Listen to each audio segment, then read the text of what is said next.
I changed that cord. Now we ain't got to worry about it. So you're going to do something, you better come up with something new.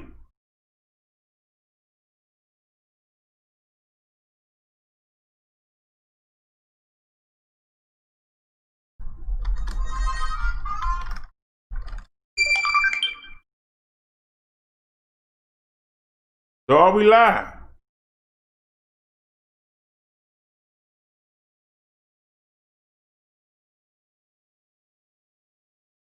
Well, if we live, then let's get back to it. You know you're wrong for that. You know you're wrong for that.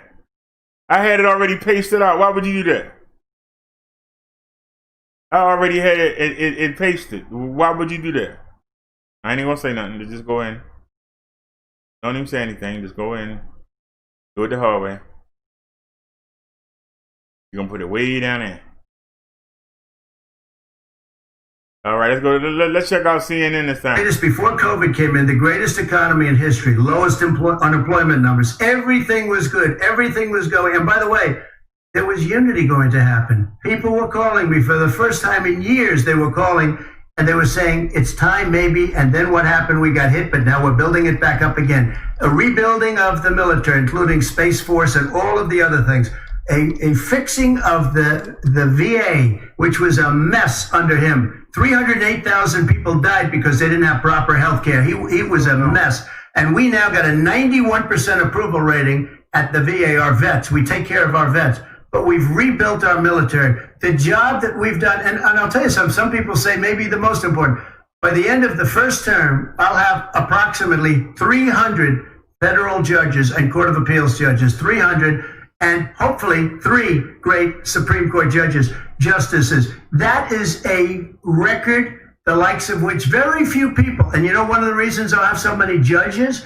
Because President Obama and him left me 128 judges to fill. When you leave office, you don't leave any judges. That's like, you just don't do that. They left 128 openings, and if I were a member of his party, because they have a little different philosophy, I'd say if you left us 128 openings, you can't be a good president, you can't be a good vice president. But I want to thank you because it gives us almost, it'll probably be above that number by the end of this term. 300 judges, it's a record. Looking at both your records, why should voters elect you president as opposed to President Trump? You have 2 minutes uninterrupted. Under this president, we become weaker, sicker, poorer, more divided, and more violent. All right, when I was vice president, we inherited a recession. I was asked to fix it. I did. We left him a booming economy, and he caused the recession.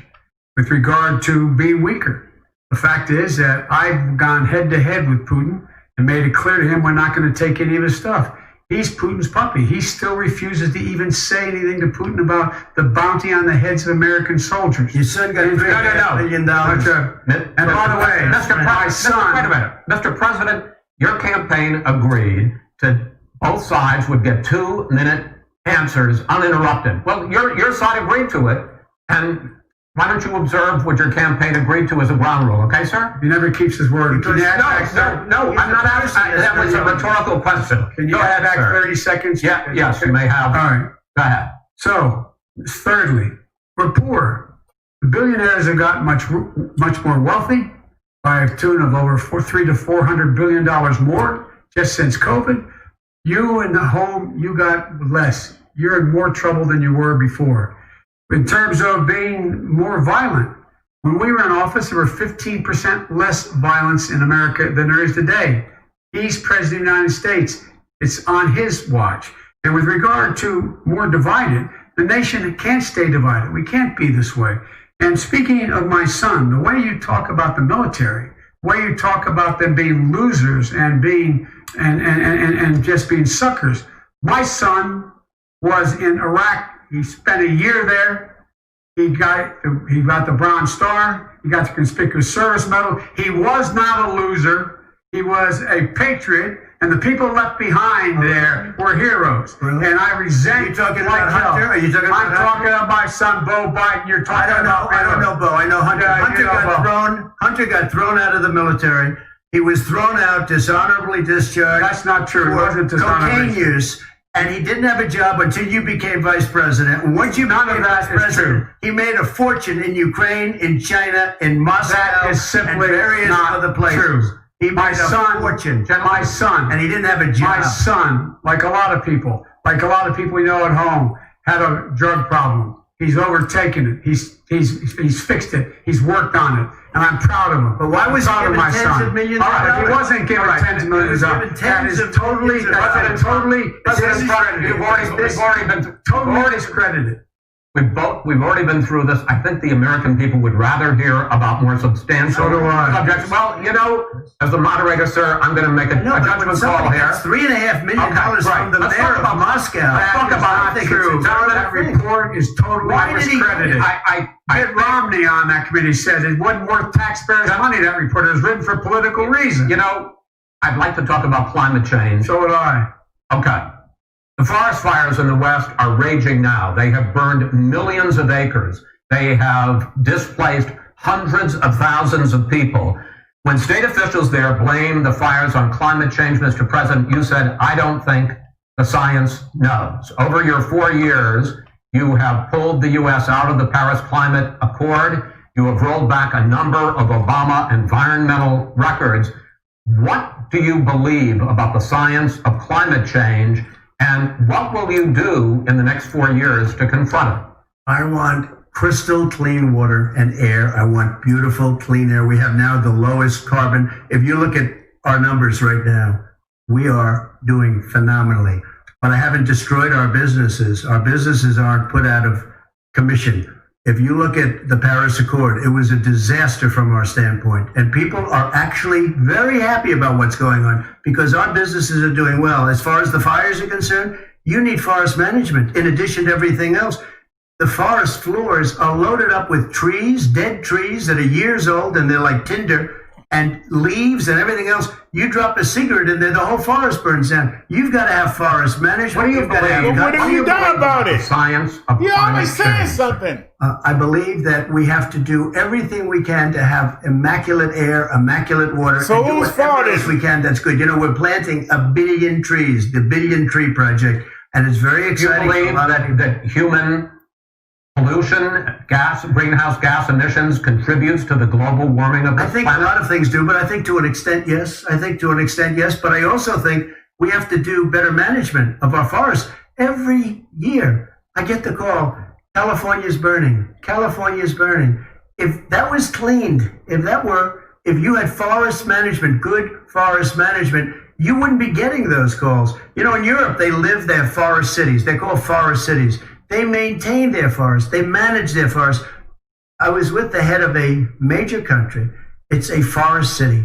He said, sir, we have trees that are far more, they ignite much easier than California. There shouldn't be that problem. I spoke with the governor about it. I'm getting along very well with the governor. But I said, you know, at some point, you can't every year have hundreds of thousands of acres of land just burned to the ground. That's burning down because of a lack of But management. sir, if you believe in the science of climate change, why have you rolled back the Obama Clean Power Plan, which limited carbon emissions in power plants? Why have you relaxed? Because it was driving energy prices through the sky. Why have you relaxed fuel economy standards that are going to create more pollution from cars? Well, not really, because what's happening is the car is much less expensive and it's a much safer car. And you're talking about a tiny difference. And then what would happen, because of the cost of the car, you would have at least double and triple the number of cars purchased. We have the old slugs out there that are 10, 12 years old. If you did that, the car would be safer. It would be much cheaper by But in the case of $3,500. California, they simply No, but ignore it would take a lot of cars off the market because people would be able to afford a car. Now, and by the way, we're going to see how that turns out. But a lot of people agree with me, many people. The car has gotten so expensive because they have computers all over the place for an extra little bit of gasoline. And I'm okay with electric cars too. I think I'm all for electric cars. I've given big incentives for electric cars. But what they've done in California is just crazy. Vice President Biden, I'd like you to respond to the president's climate change record, but I also want to ask you about a concern. You proposed $2 trillion in green jobs. You talk about new limits, not abolishing, but new limits on fracking, ending the use of fossil fuels to generate electricity by 2035, and zero net emission of greenhouse gases by 2050. The president says a lot of these things would tank the economy and cost millions of jobs. He's absolutely wrong, number one. Number two, if in fact, during our administration, the Recovery Act, I was in charge, able to bring down the cost of renewable energy to cheaper than or as cheap as coal and gas and oil. Nobody's going to build another coal-fired plant in America. No one's going to build another oil-fired plant in America. They're going to move to renewable energy, number one. Number two, we're going to make sure that we are able to take the federal fleet and turn it into a fleet that's run on their electric vehicles. Making sure that we can do that, we're going to put 500,000 charging stations and all of the highways that we're going to be building in the future. We're going to build an economy that, in fact, is going to provide for the ability us to take 4 million buildings and make sure that they, in fact, are Didn't I say that in a months way ago? that, in fact, they'll emit significantly less gas and oil because the heat will not be going out. There's so many things that we can do now to create thousands and thousands of jobs. We can get to net zero in terms of energy production by 2035. Not only not costing people jobs, creating millions of good paying jobs, not $15 an hour, but prevailing wage, by having a new infrastructure that in fact is green. And the first thing I will do, I will rejoin the Paris Accord. I will join the Paris Accord because with us out of it, look what's happening. It's all falling apart. And talk about someone who has no relationship with foreign policy. Brazil, the rainforests of Brazil are being torn down, are being ripped down. More carbon is absorbed in that rainforest than every bit of carbon that's emitted in the United States. Instead of doing something about that, I would be gathering up and making sure we had the countries of the world coming up with $20 billion, say, here's $20 billion. Stop tearing down the forest. And if you don't, then you're going to have significant economic consequences. What about the argument that President Trump basically says that you have to balance environmental interests and economic interests, and he's drawn his line? Well, he hadn't drawn a line. He still, for example, makes sure that he wants to make sure that methane's not a problem. You can now emit more methane without it being a problem. Methane. This is a guy who says that you don't have to have mileage standards for automobiles that exist now. This is a guy who says that, well, the fact that it's all true. And here's the deal. He's talking about the Green New Deal, and it's not $2 billion or $20 billion, as you said. It's $100 trillion. I'm talking about. When they want to rip down buildings and rebuild the building. No, it's the dumbest, most ridiculous. Where airplanes are out of business, where two-car systems are out, where they want to take out the cows too. That's not true either, right? This is a $100 trillion. Look, that's more money than our country could make in 100 years if we're not the case. All right, let me because I actually, wait a minute, sir. I actually have studied your plan, and it includes upgrading 4 million buildings, weatherizing 2 million homes over 4 years, building 1.5 million energy efficient homes. So the question becomes, the president is saying, I think some people who support the president would say that sounds like it's going to cost a lot of money and hurt the economy. What it's going to do is going to create thousands and millions of jobs, good paying jobs. Let him finish, sir. He doesn't know how to do that. $100 billion. The fact is, it's going to create millions of good paying jobs. And these tax incentives for people to weatherize, which he wants to get rid of. It's going to make the economy much safer. Look how much we're paying now to deal with the hurricanes. By the way, he has an answer for hurricanes. He said maybe we should drop a nuclear weapon on them. They may. I never said that. That's what he did say. You made it up. And here's the deal. You make up. We're going to be in a position where we can create hard, good jobs by making sure the environment is clean and we all are in better shape. We spend billions of dollars on floods, hurricanes, rising seas. We're in real trouble Look what's happening just in the Midwest with these storms that come through and wipe out entire sections and counties in Iowa. That didn't happen before. They're because of global warming. We make up 15% of the world's problem. We, in fact, but the rest of the world, we've got to get them to come along. That's why we have to get back into the Paris Accord. All right, gentlemen. Wait a minute, Chris. So why didn't he do it for 47 years? You were vice president. Why didn't you get the world? China sends up real dirt into the air. Russia does. India does. They all do. We're supposed to be good. And by the way, he made a couple of statements. The Green New Deal is $100 trillion. That is not my plan. That's the Green well, New you want to rebuild every is building. Not my plan. You want to rebuild every If he knew anything about, if he knew anything he made a statement about the military. He said I said something about the military. He and his friends made it up, and then they went with it. I never said it. Okay. That is What not he true. did is he You're done in a said segment. he called Mr. the Vice- military Mr. Vice President, stupid bastards. I He did said not it on say tape. that. He said Mr. stupid bastards. He said it. Stop. I would never I say would that. play it. Play it.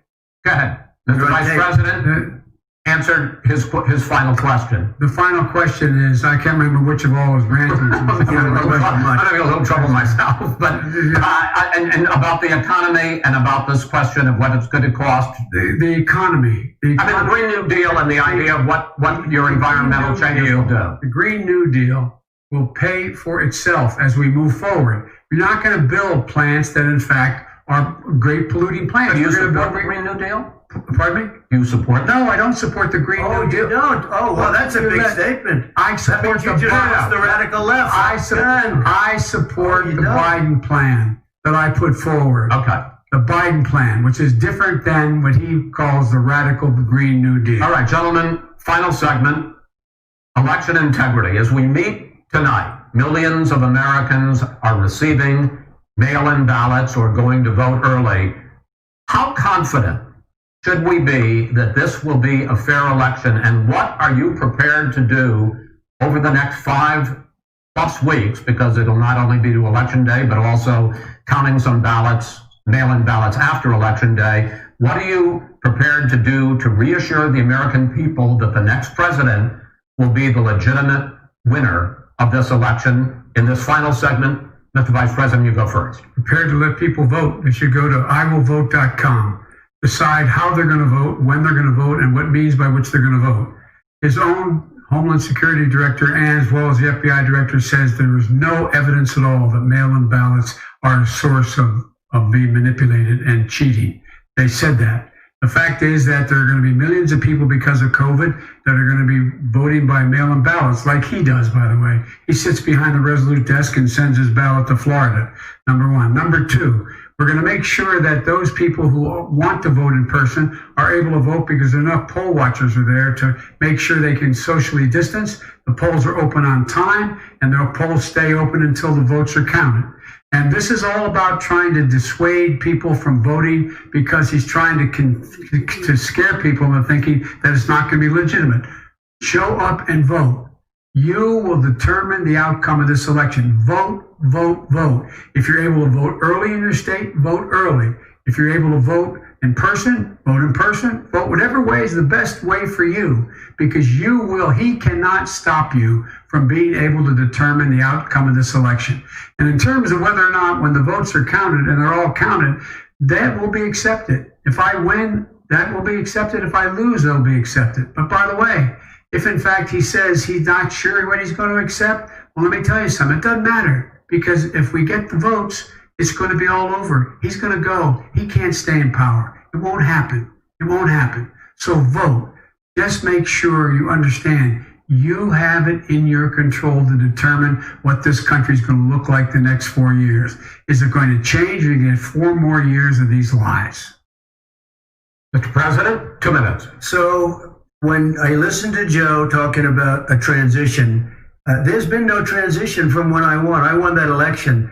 And if you look at Hillary Clinton, if you look at all of the different people, there was no transition, because they came after me trying to do a coup. They came after me spying on my campaign. They started from the day I won, and even before I won, from the day I came down the escalator with our First Lady. They were a disaster. They were a disgrace to our country, and we've caught them. We've caught them all. We've got it all on tape. We've caught them all. And by the way, you gave the idea for the Logan Act against General Flynn. You better take a look at that, because we caught you in a sense, and President Obama was sitting in the office. He knew about it too. So don't tell me about a free transition. As far as the ballots are concerned, it's a disaster. A solicited ballot, okay, solicited is okay. You're soliciting, you're asking, they send it back, you send it back. I did that. If you have an unsolicited, they're sending millions of ballots all over the country. There's fraud. They found them in creeks. They found some with the name Trump, just happened to have the name Trump just the other day in a waste paper basket. They're being sent all over the place. They sent 2 in a Democrat area. They sent out 1,000 ballots. Everybody got 2 ballots. This is going to be a fraud like you've never seen. The other thing, it's nice on November 3rd, you're watching and you see who won the election. And I think we're going to do well because people are really happy with the job we've done. But you know what? We won't know. We might not know for months because these ballots are going to be all over. Take a look at what happened in Manhattan. Take a look at what happened in New Jersey. Take a look at what happened in Virginia and other places. They're not losing 2%, 1%, which, by the way, is too much. An election can be won or lost with that. They're losing 30 and 40%. It's a fraud and it's a shame. And can you imagine where they say, you have to have your ballot in by November 10th.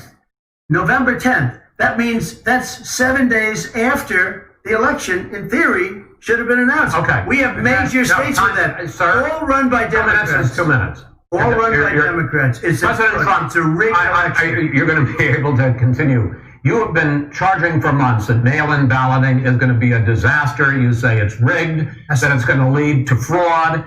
But in 2018, in the last midterm election, 31 million people voted mail-in voting. That was a quarter, more than a quarter of all the voters that year cast their ballots by mail. Now that millions of mail-in ballots have gone out, what are you going to do about it? And are you counting on the Supreme Court, including a Justice Barrett, to settle any dispute? Yeah, I think I'm counting on them to look at the ballots, definitely. I hope we don't need them in terms of the election itself. But for the ballots, I think so. Because what's happening is incredible. I read today where at least 1% of the ballots for 2016 were invalidated. They take them, we don't like them, we don't like them. Well, what are you going to do about it? There are millions of ballots going out right now. What you do is you go and vote. You do a solicited ballot, and that's okay, or you go and vote. I'm asking you about the fact that millions of people... You go and vote. You go and vote. Like they used to in the old... Millions of people... You either do, Chris, a solicited ballot where you're sending it in, they're sending it back, and you're sending... They have mailmen with lots of it. Did you see what's going on? Take a look at West Virginia, mailmen selling the ballots. They're being sold. They're being dumped in rivers. This is a horrible thing for our country. This is not going to end well. This is not going to end well. 5 states have had mail-in ballots for the last decade or more. 5, including 2 Republican states. And you don't have to solicit the ballot. It's sent to you.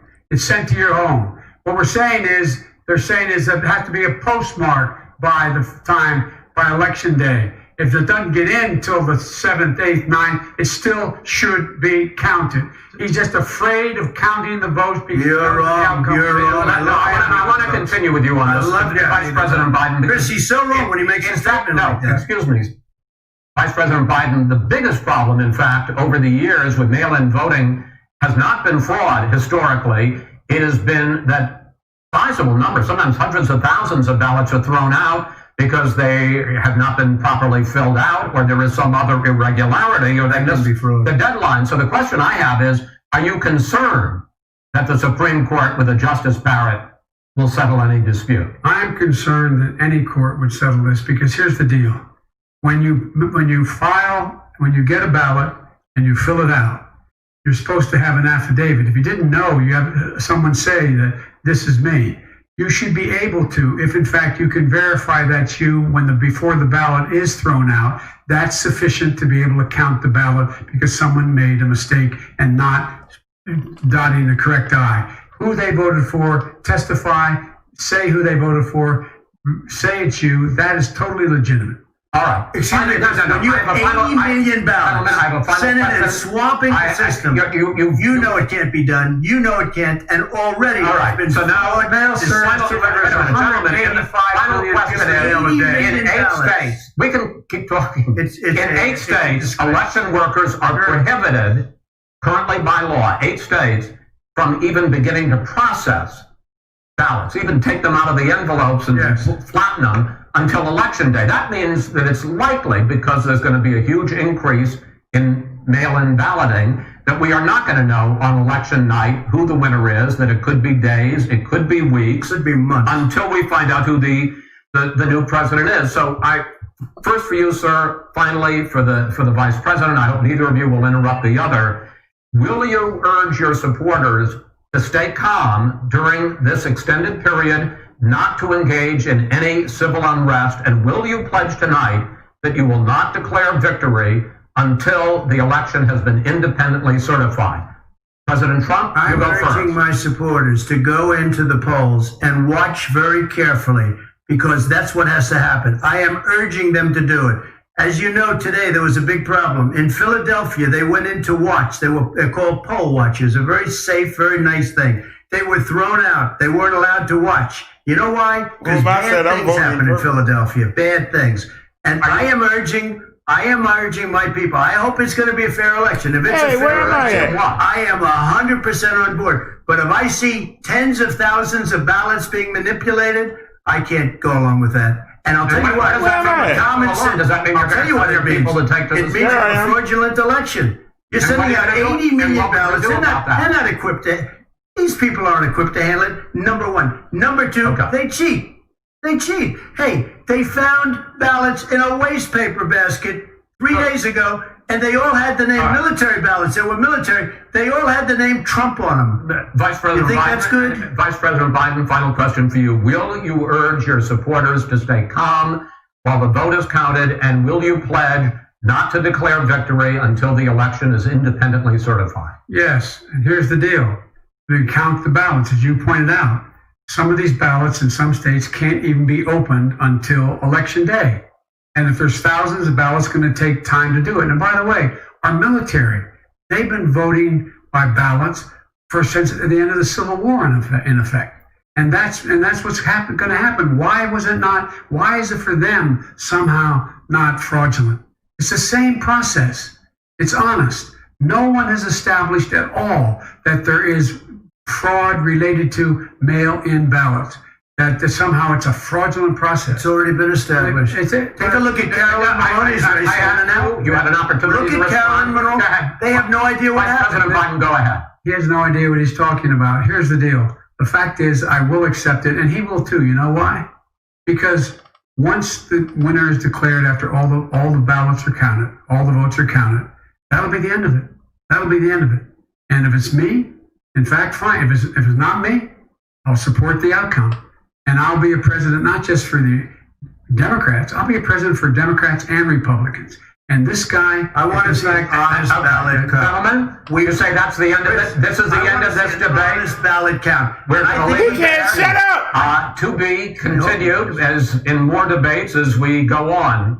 President Trump, Vice President Biden, it's been an interesting hour and a half. I want to thank you both for participating in the first of 3 debates that you have agreed to engage in. We want to thank Case Western Reserve University and the Cleveland Clinic for hosting this event. The next debate, sponsored by the Commission on Presidential Debates, will be 1 week from tomorrow, October 7th, at the University of Utah in Salt Lake City. The 2 vice presidential nominees, Vice President Mike Pence and Senator Kamala Harris, will debate at 9 p.m. Eastern that night. We hope you watch. Until then, thank you and good night. All righty, I can't take any more. God darn. I can't take any more. God darn. How does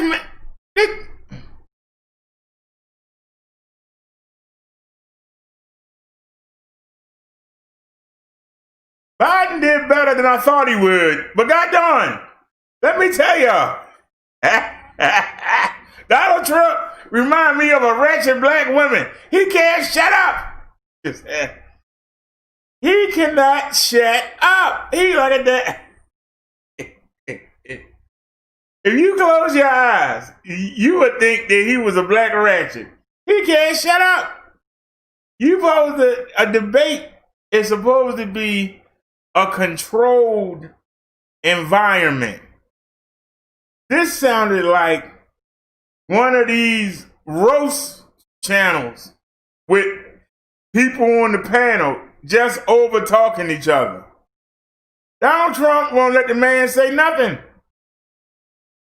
You keep talking about the man is old, the man is senile, but yet you keep over talking him. You make him look like he's more presidential because you acting like a daggone idiot. I hate to say it, I was waiting for Biden to mess up. Biden did pretty good. He did pretty good. I thought he was going to come on there and stumble and bumble. I thought he did pretty good.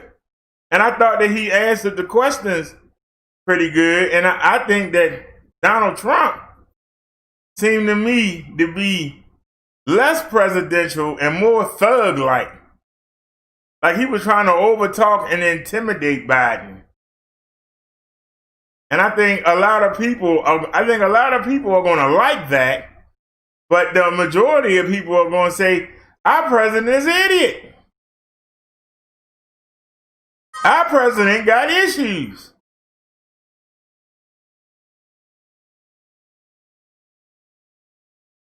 We let this man represent us to other countries. They must think we are like that. I'm dead serious. They must think we are like that. He don't listen. Hey, Snazzy. We got Snazzy, Naya, Echelon in the house, Tony. Yeah, y'all. Sorry about that, y'all. I got 2 light strips. 2 the electric strips. They got 6 plugs in each one. And I stepped on the electronic device and it turned the power strip off, which cut the power to the PC. But now I got it over here on this one. So as long as I don't trip and fall over there, I got it over here now. So it's going away from. And as a matter of fact, I might want to unplug that later on and move it. But I got it going this way. So we shouldn't have that problem anymore. So you got me with that one, Mr. D, but it won't happen again, sir. There's no reason for me to go over that way, so. I don't know where the driver been at. Ever since we had that debate, I ain't seen him. I hope he's all right. Ever since we had that debate on Trump, I haven't seen him. Has anybody heard from him? I hope he's okay. Naya said chaotic debate. Donald Trump don't know how to debate. That's your problem. He keeps saying that Biden is stupid and graduated at the end of his class, but he don't know how to have a debate.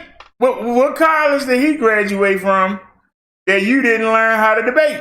Debate means person asks a question, and then one person answers, and then the other person answers. And Donald Trump can't control himself. Hold on, Trump, it's Biden's time. He can't stop. And even when he did stop, you can tell by his motions. He's just ready. Just rah-rah. Just ready to go.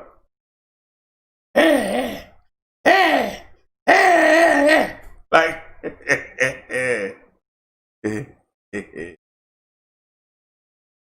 Echelon say he's a jack-off.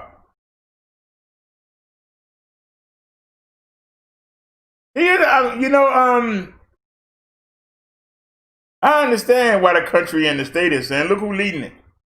But I want to ask y'all a question, and I want y'all to be honest. I want y'all to be honest. Answer the question and be honest. How many times is Donald Trump a president who has been in office for almost 4 years? Every word out his mouth is somebody else ain't doing something. The governors ain't doing their job. Biden didn't do his job. Obama didn't do his job. The WHO ain't doing their job. China is not doing their job. Now, he said forced management about the wildfires. He tried to say that somebody in England told him that you have to maintain and watch out for the dead trees. How many people has Donald Trump sent into those areas to look for those flammable trees? He ain't sent zero. But he's going to tell you that somebody should have done it. Well, who was going to do it? Batman, Superman, the Incredible Hulk, the Magic Fairy. Why he always tell you what somebody should have done when he's the president of the United States? He is that somebody. And he's supposed to make sure that somebody does it. But he takes his hands away. I ain't had nothing to do. This is what causes these things to happen. The hands-off approach. The hands-off approach. This is what I don't like about Republicans. Republicans want to be hands-off. They want to assume everybody doing what they're supposed to be doing. And not till you slap them in the face with it. Then they go, oh, well, I thought that was being taken care of. Well, did you follow up on it? No. It ain't my job. It is your job. You're the president. The bridges are not being maintained. Where's the Department of Transportation at? When the last time you visited the Department of Transportation? I bet you in 4 years he ain't gone down that office and look at their numbers.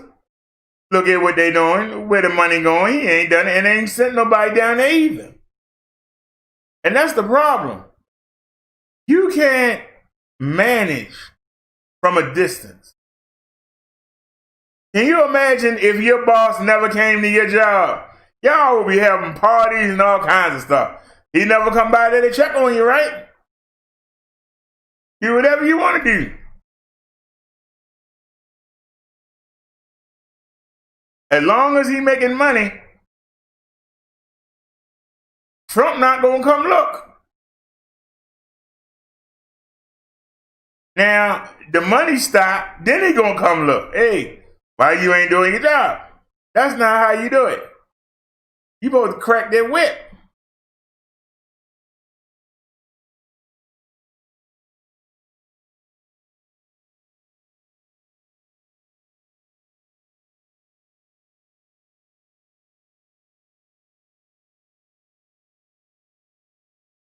I know that the rich people is putting money in their pockets, but you still got to be accountable.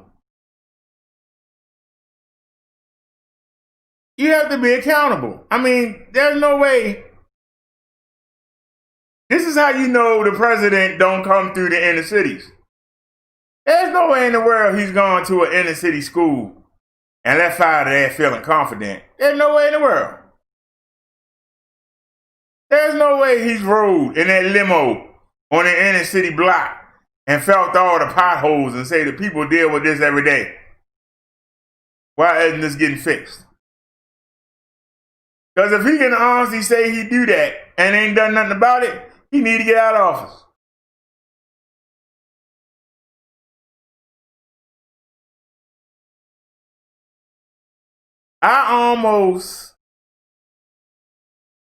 And I mean literally, I almost killed myself riding home. I'm glad I didn't record it, because y'all would have heard some cursing. I mean, I took Sinclair down the raggediest street and everyone, and I had to stay in the right-hand lane. And I almost got hit 10 times. Thank God for the lights that I got on that damn thing. And the potholes. I actually scratched the side of the fork on the front wheel because a pothole sent me in the air. And I couldn't go around it because cars were flying by next to me. I had to take that. That thing knocked me in the air and knocked me into the curb. And luckily, my foot landed on the sidewalk. The curb was this high. And my foot landed on that, and that was the only reason I didn't go down. Because the bike went airborne. I was able to put my foot down. And the bike slammed right into the side of the curb. If I hadn't put my foot down, there was no way to go but down. Luckily, I put my foot down, and I was able to stop it.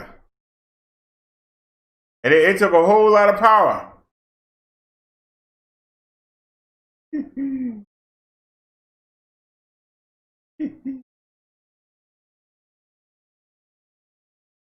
I don't know, Tony.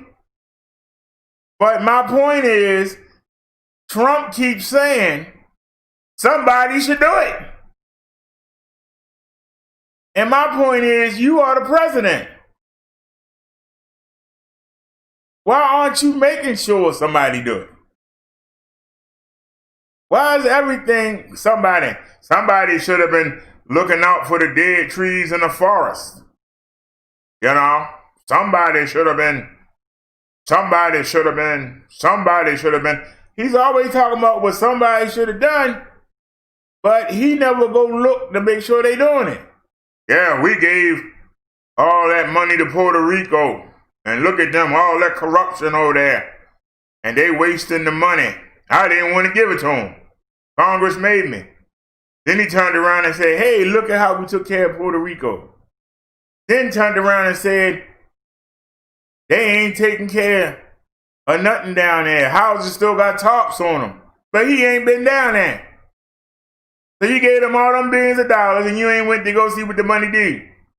And then last week, in Florida, he had a Puerto Rican banquet where he met with Puerto Rican people living in the States trying to get their votes. He gave Puerto Rico another $13 billion. But the representatives there ain't spending the money on the people. You still haven't gone down there to check, but yet you send them another $13 billion. Somebody talk to me, I'll listen. Somebody talk to me, I'll listen. Please explain. You didn't want to give Puerto Rico any money.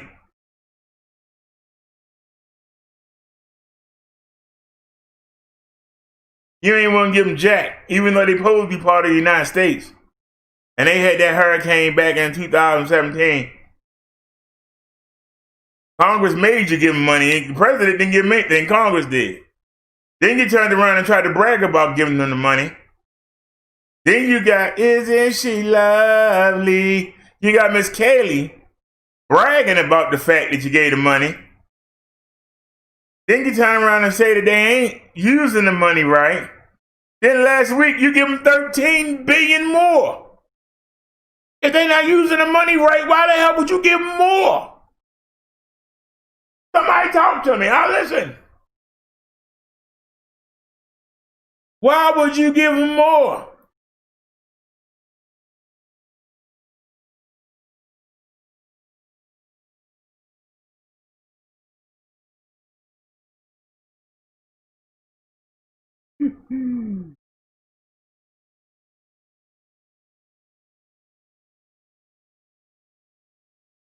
Tony says Trump just jives to pass the buck. Tony says, yeah, JD.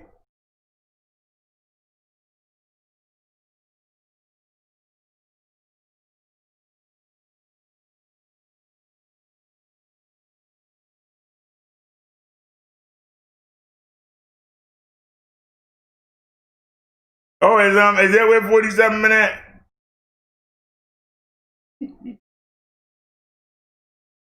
Yeah, he was over there on his own show, huh?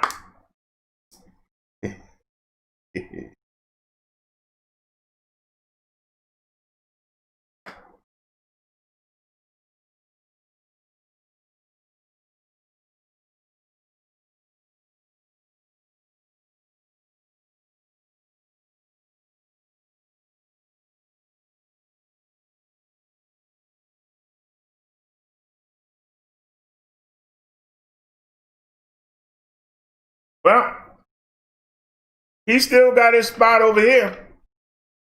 If he wanted to come back and hang out with us. We don't hold a grudge. And we don't discriminate. But yeah, y'all, that I wish we had somebody else to vote for, but I thought Biden was gonna fall to pieces. Biden actually looked better than Trump did, and I was shocked. Trump looked like he wasn't prepared, like he wasn't ready. And then when he hit him with his best shot, talking about the sun, it didn't have the impact Trump thought it would. Because Biden got two sons. Both of them was in the military, but one son was excellent in the military and one wasn't.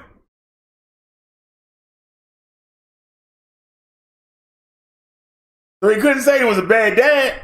You had one son that got honors and awards. You got one son that got dismissed.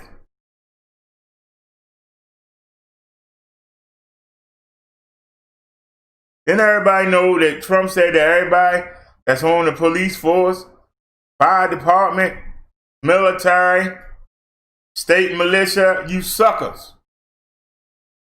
You losers.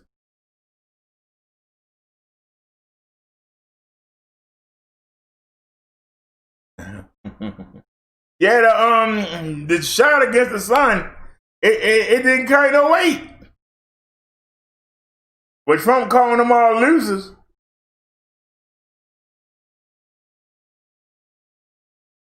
and Biden was able to say, I'm proud of my son.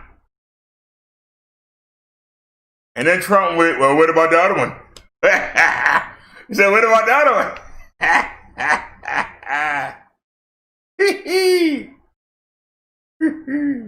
I think he thought Joe was going to fall apart, but he didn't.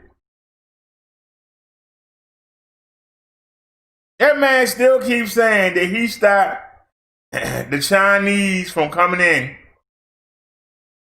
But the Chinese people don't even have 6,000 deaths. We got 200,000. I think we got 206,000 deaths. We number one in the world, and China is like number 28 with the CV virus. So why does he keep saying that China thing when China is doing all right? We ain't doing all right. And he stopped the Chinese from coming in while we got 7 million cases. I stopped the Chinese from coming in, but you let everybody else in, we got 7 million cases. So if you would let the Chinese, we would have 7.5 million.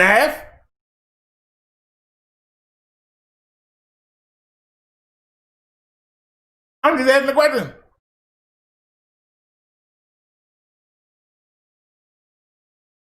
We only had it in California, New York, New Jersey. But Trump kept saying reopen, reopen.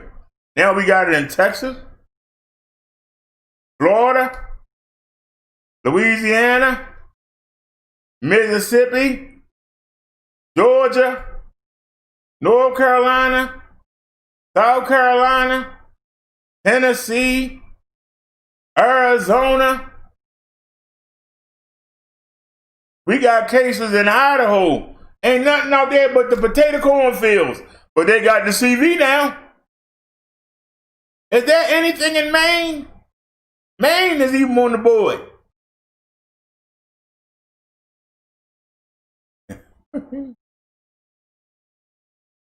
Nancy said she missed most of it, Tony. She got to rewatch. From what I saw, it wasn't a debate. It was more like a entertainment of embarrassment. No, it was more like watching the YouTube panel. Tony says, to be honest, BD, those southern states were very arrogant in the beginning of the play.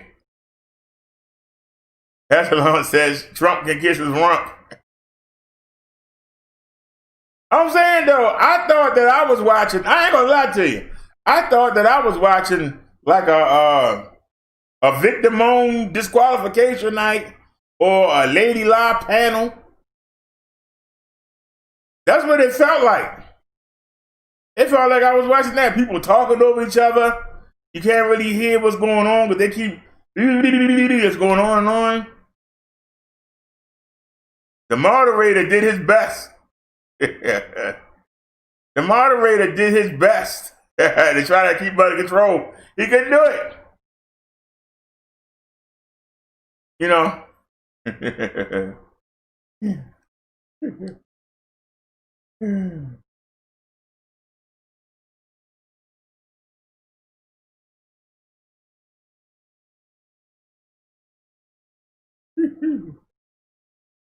That's what Trump was acting like.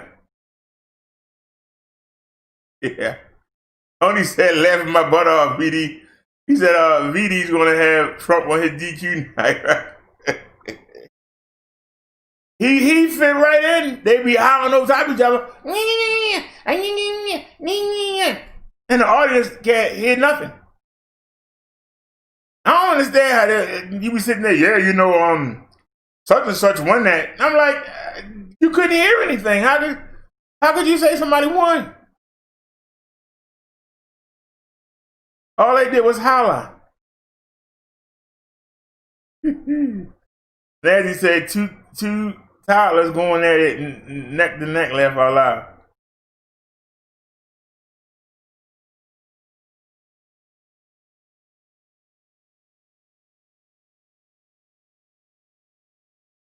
I have to say, Biden held himself together well. Because I'd have had to tell Donald Trump, shut the F up, man, it's my turn. Shut up! Why are you so scared for me to talk?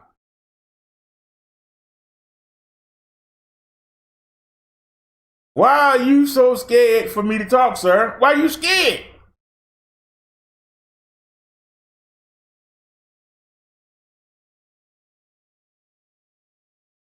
That's how long it says I'm going to sleep. Still got the show streaming.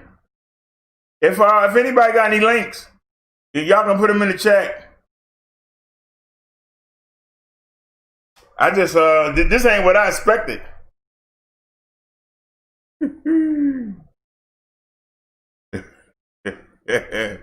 Echelon said Trump is an idiot, Derrick. Yeah, he showed that tonight. I know he embarrassed a lot of people. It's a lot of people that's embarrassed by Donald Trump tonight. Oh, hopefully they'll have him better for the next one. But there ain't no way in the world he can come out there and do it for the second one. There's no way in the world. If he go out there and do that, he gonna lose. I'm being honest with you. I didn't know if Donald Trump was trying to win the presidency or was he trying to win one of them comedian awards.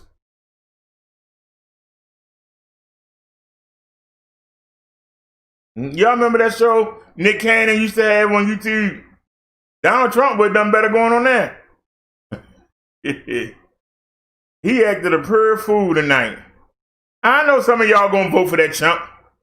I'm telling you, there's something wrong with that man. And he showed it tonight. He's not very presidential. And believe it or not, the ratchets are going to relate with Donald Trump because he was ignorant like they are. They're going to relate to him. That's the scary part. There are a lot of people that's going to say Trump won that because he overtalked Biden and wouldn't let Biden get his points across. Some people are going to say that he won it. other people are going to say that Trump lost because he wasn't confident in what he was saying, and every time Biden said something, he had to cut him off, and that make him look weak. You know? Nancy said she rolling out.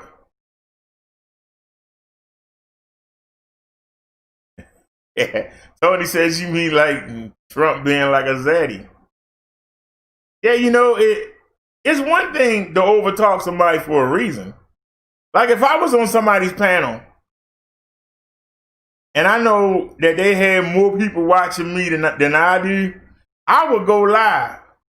I would overtalk the person so that the person who panel I'm on, they would have to mute me. Then the people that want to hear what I gotta say, they would have to come to my live. There's a reason to do that. You get more views. But over talking somebody in a situation where it's you standing there and them standing there, only the people that's watching that program is going to be able to hear you. So Trump just didn't do well. I don't understand the strategy. I'm going to overtalk you. I'm going to overtalk you. I'm going to overtalk you.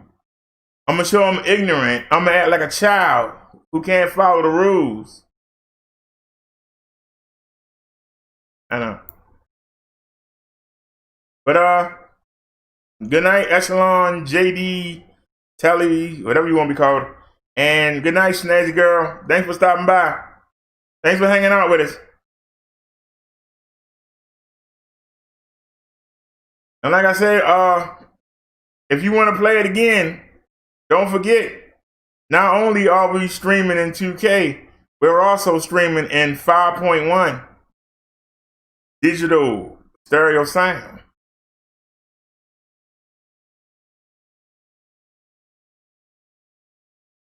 And I gotta say that the phone been doing pretty good tonight. I made the error to cut us off. It wasn't the phone. But once it was my fault. But that's all right. I got the computer plugged in over here, so. But it was me. Me going to get something to drink. That started it. All right, don't nobody have no links.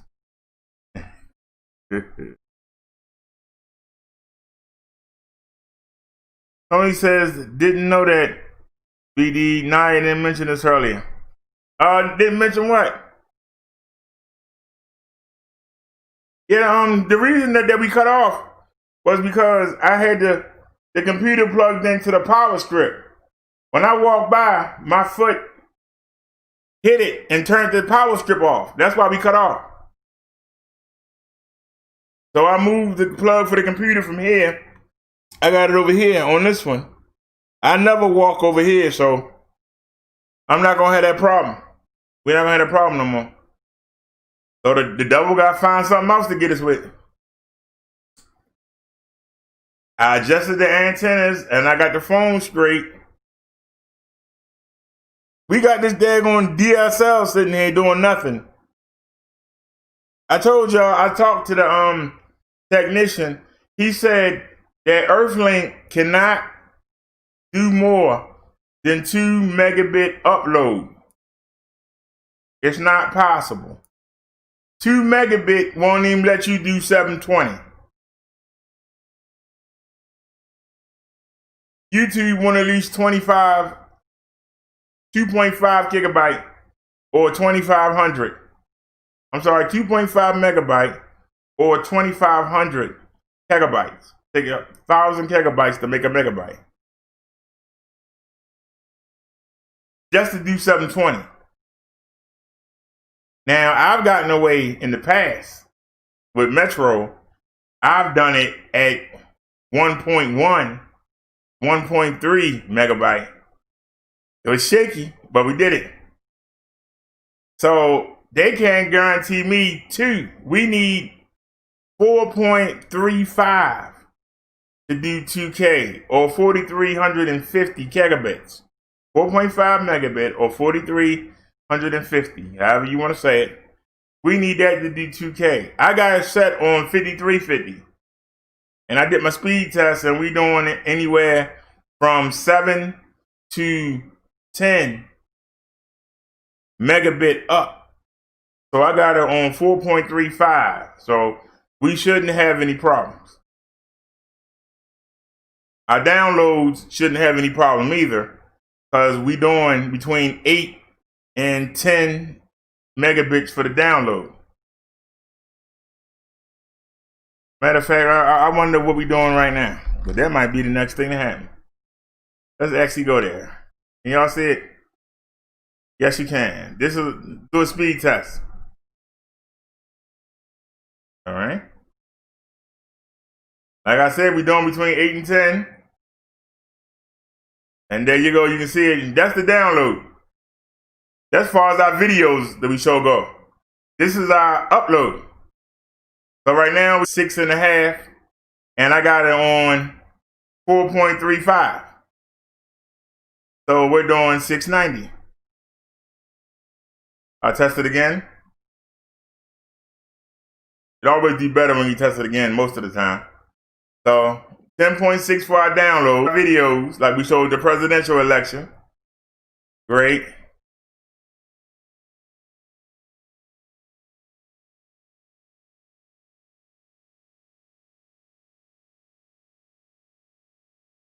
Now it's saying we only doing 5.2. That's the problem with a cell phone. But we go back. We've only dropped 4% of our frames, which is great. We doing 30 frames a second. And if we only drop 0.4% of them,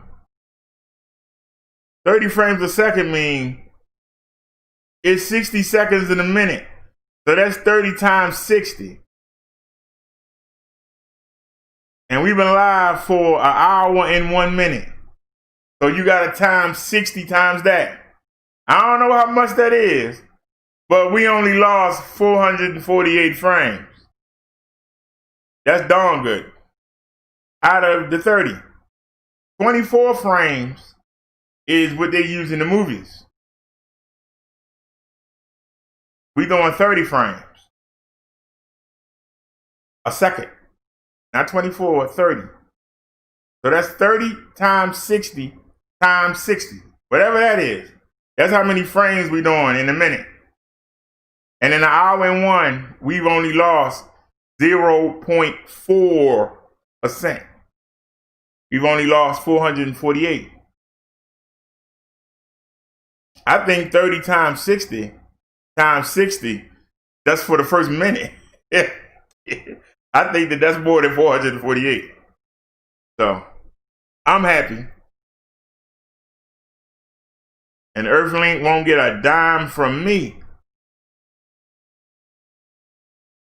But since they gave us the first month for free, we might as well go ahead and rock it.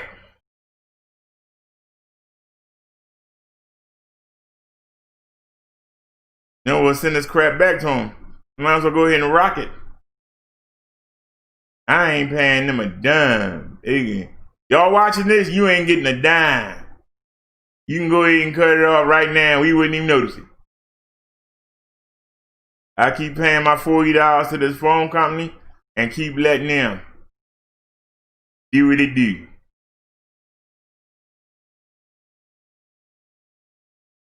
As long as they can give me 6 download and can give me 5 or 6 upload, that's all we need. Now, it would be nice to have 10. I told y'all I was over my friend's house the other day. Y'all know I went there. Over her house on band 5, we were doing 30 and 30. We were doing 30 and 30. I'm thinking about buying an antenna for that band and see if I can get them results here. I really am.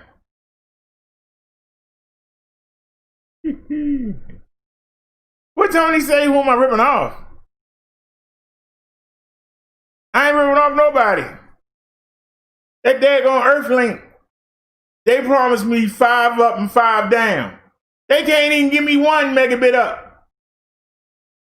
We need 4.35 megabit to do 2K. We need 4.35. When we had the Xfinity, that's what it liked. It likes 4.35. Stable. Now you can go on some sites that tell you need 10. That tell you need 20. I was on a site today that said for 4K you need 30 megabit. One place said you need 100 megabit up. We've done 4K at 5 megabit. I don't know what the hell they talking about. I was tempted to try 4K today. You know, I was tempted to try 4K today. I ain't gonna lie to you. I said, now I ain't gonna push my luck. Because it might be saying it's going 10 up now. But when the show starts, somehow it always come down. It might say 10 for your start. Those of you that watched the show yesterday, I showed you the screenshot. Before I started the show, I took a screenshot. And then during the show, I showed you what we were doing. It was half. That's the problem with dealing with a phone.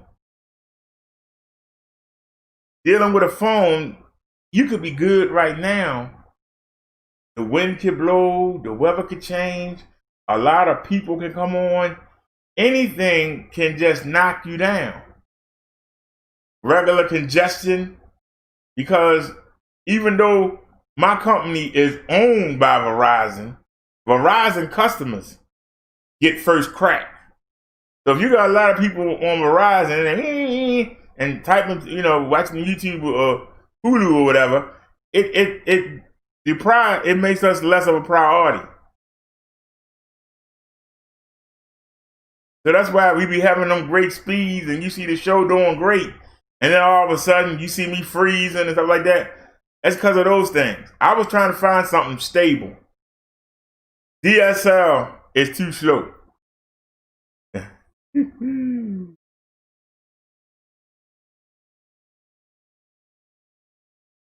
Tony says the cable company.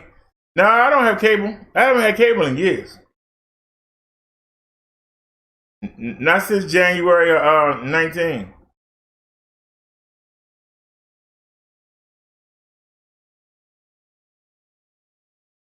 You said you gotta find that link that shows and proves Hillary is of a reptilian race. Oh, please. They were trying to say something like that about Michelle Obama. You can't pay that stuff no mind. That's just people talking that mess. But y'all got me interested though. I mean, seriously, y'all got me interested though. Let's do something real quick.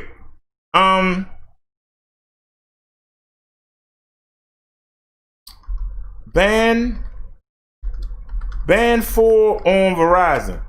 It was band 4 or band 5. Band 4 on Verizon. What's the megahertz? All right. What's the megahertz? Now we got a 700 megahertz for band 13.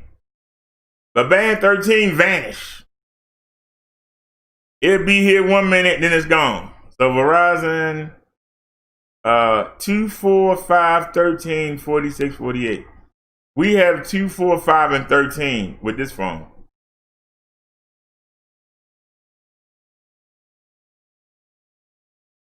So wait a minute. Where is Verizon? Hold on. Verizon frequency bands. Is this Verizon? Hold on. Oh, that's AT&T. So the Verizon get skipped?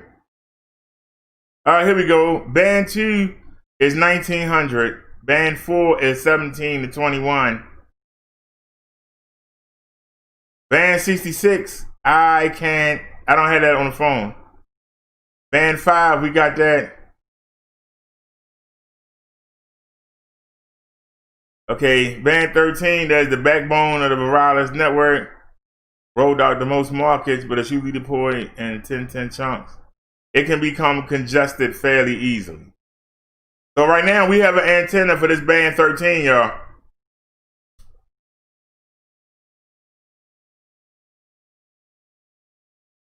We actually have an antenna. I got one in the window in the bathroom and one hanging out the window right here. So we do have a 700 megahertz. If Liz was here, she could vouch for it. So we need 1721 hertz. So 17 megahertz to 21. And what is band 2? Band 2 got a great download.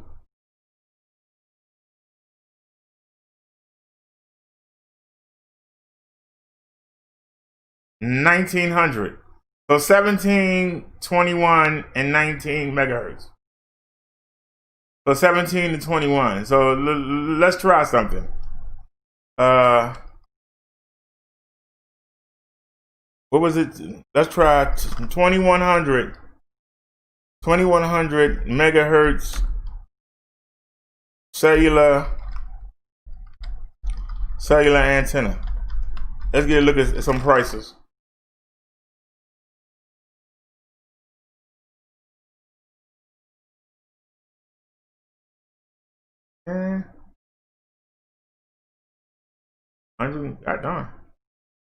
I think I paid $70 for the one we got now. I ain't got $70, but I got a couple dollars. I ain't got $70.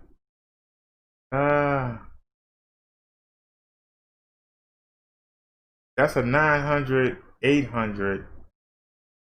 But that's not what we need. We need. It's only $11. Where's that at? Oh, it's on Wish. Oh Lord. Would I be that desperate? Like, if I had one wish. Let me see something. Would I be that desperate to go to Wish? Hold on a sec. Wish.com. Boy, it'll be Christmas by the time I get here. Let's see. If I had one wish. Well, I gotta log in, man. Can I log in with my Google? Oh, I can't log in with Google. Come on. This way I ain't gotta show my information. There you go. Log in with the Brother Derrick Show. That's the email everybody know. All right. If I had one wish. Let's go. Cellular.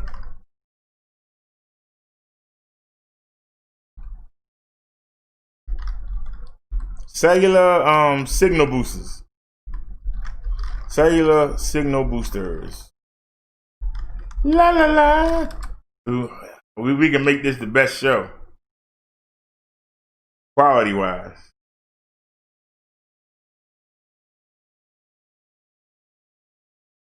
That's a 21 hertz. That's $26. Somebody got it for 24. Can we get cheaper? Somebody got it for 36. That's a 26. That's a 900 megahertz for 28. Somebody got a 26. Nah. If I had one wish. They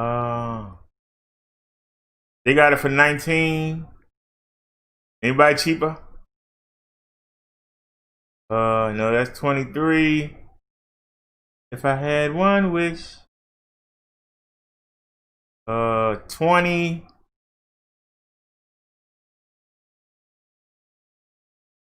$475. God darn.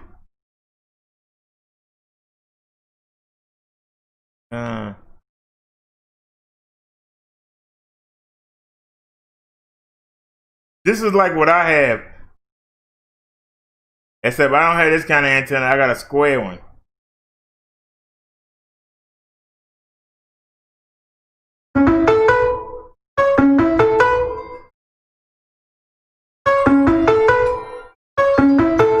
Hello. All right, well, why you on the phone? You gotta turn me down.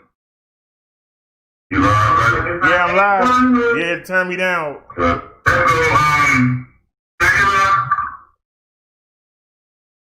Hello? Hello? Hello? All righty, I don't know who that was, but it was nice talking to you for a minute, I guess. It was nice. Really hate to order something off Wish, but if we can find something that'll make the show better, shit, I'll do it. We can find something around $15. I'll get it, even if it's off of Wish. If I had one wish. See that? You just gotta keep looking. Wait a minute, we gotta make sure it's right though. Here's something for $6. Oh, that's only 900 megahertz though. I don't know if does Verizon have a 900 megahertz? What's 900 megahertz on Verizon? That's only 900 megahertz. We'll keep that in mind.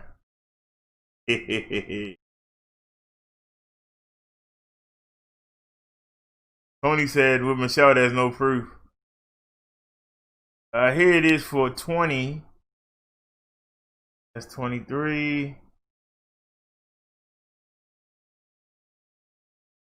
That's an 18. We don't need 18. We're looking for 1700 or 2000. We're looking for 850, 1700 or 2100. That's a 26. That's just a booster.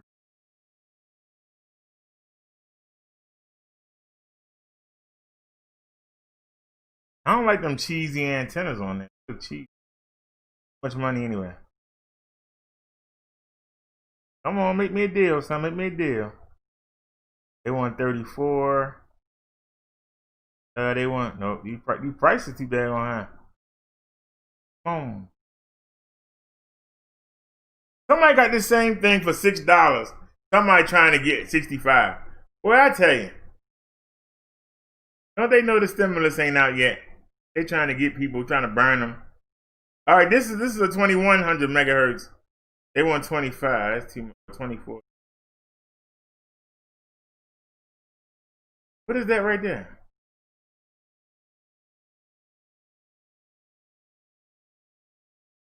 $1,200 megabits.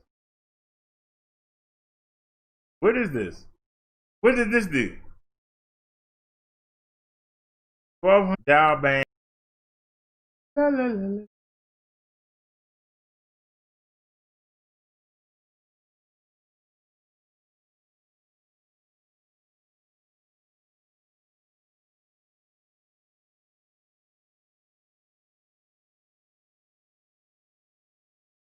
So now, come on, y'all. Order my show up. We can't find something real quick I can order. 61. I don't even know what that is. 51. Prices vary. 131. Guess there ain't no more deals.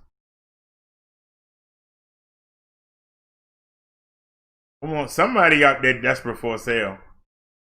I know somebody desperate for that sale.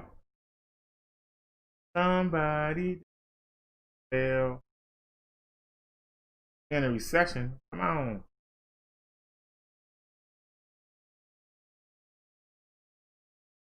Giving you a chance, Wish. If I had one wish.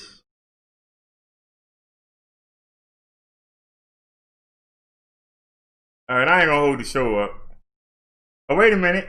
There's one for 19. Is it 17 or 21? No, it's 900 megahertz. Ooh. 61. 36. Oh, the heck with it. If I had one wish.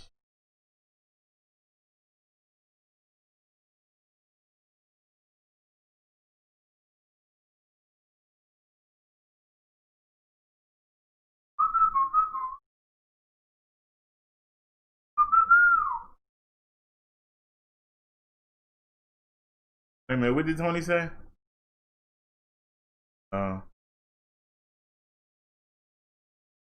Tony said, "Where art thou?" I mean, you know, let's check out eBay. Y'all can see the bicycle seat sitting there that we got there. What was that? 1700/2100 megahertz cellular. I got an L. Cellular signal booster.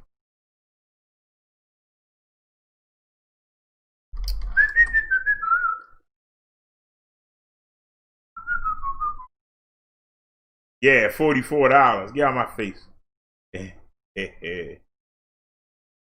Now see this piece right here. It don't have the antennas, but I got that same piece.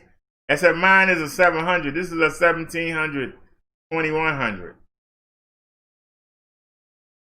125, 78.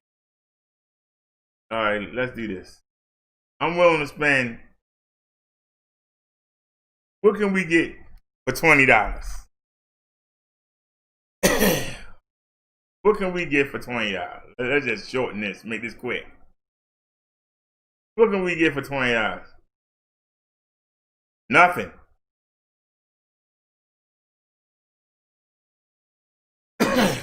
That's an 800. That's an indoor panel? I had to go see how many decibels the one I got is. That's a 17 megahertz. They had to put the $13 shipping on there though. That make it $30. What's this? 1900. We're looking for 21. That's it? That's all we could get? For $20? Alright, let's move it up then. $30. Hey, that's all you can get for $20? Ain't nobody nothing fancy here. Let's see what we can get for $30.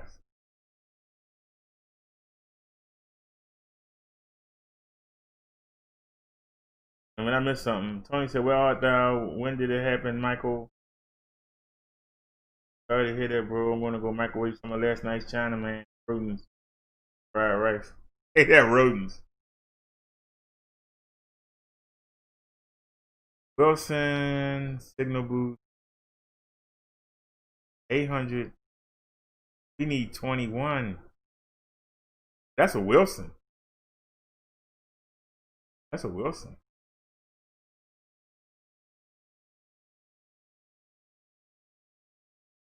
What about this one? 900 megahertz. No.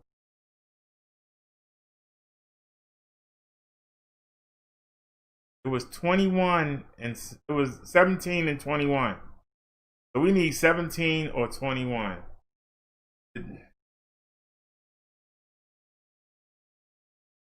That's a 21. That's only 3G. Damn, it was 4G. I'd have got it. Yeah, they asked too much for that. I mean, nobody want no 3G. 900 megahertz. 900 megahertz.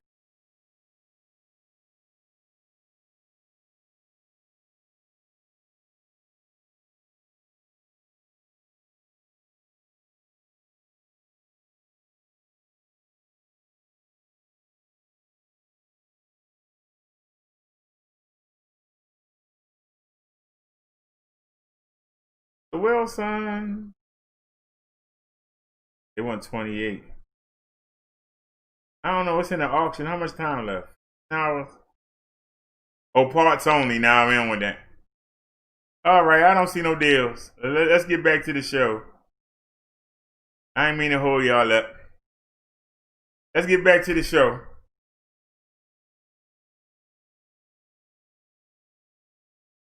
I don't know if y'all noticed, but y'all see error. The audio has more than 2 channels.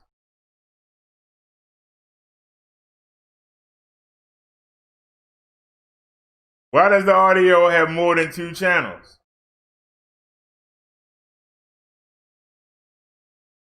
Because we broadcasting in 5.1. And I don't know if they can handle it.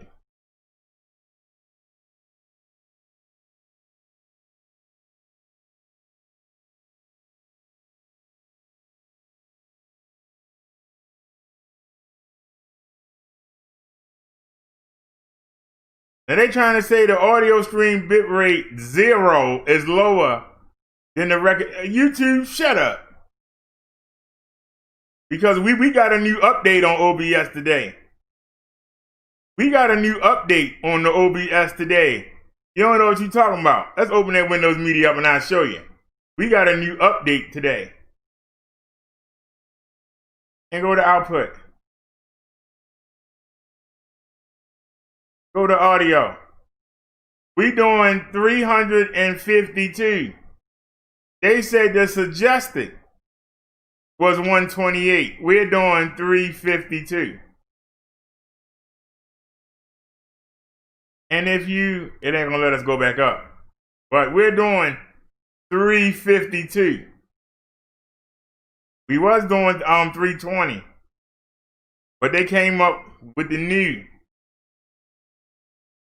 And y'all can see right there our bit rate is 5350 or 5.35 gigabytes. 5.3 megabytes. Alright, can I change the latency? Put the latency on ultra low and apply. Now I didn't notice I could do that. Put it on ultra low. That'll really help. It'll skip the quality a little bit, but it's gonna make us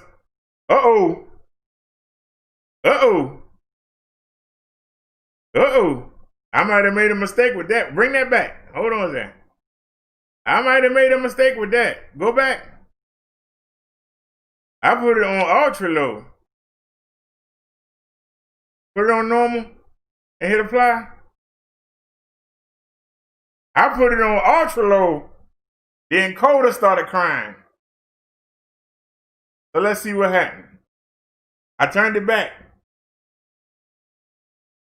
I turned you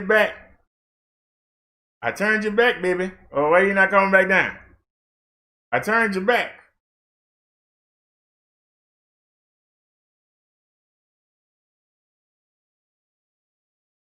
I had you on normal. All right, it went away.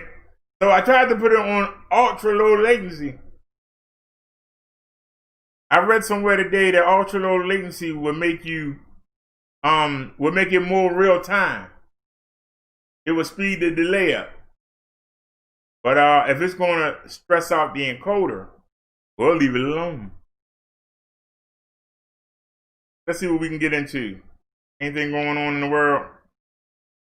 Maybe we can see some comments about what happened with the debate to the experts.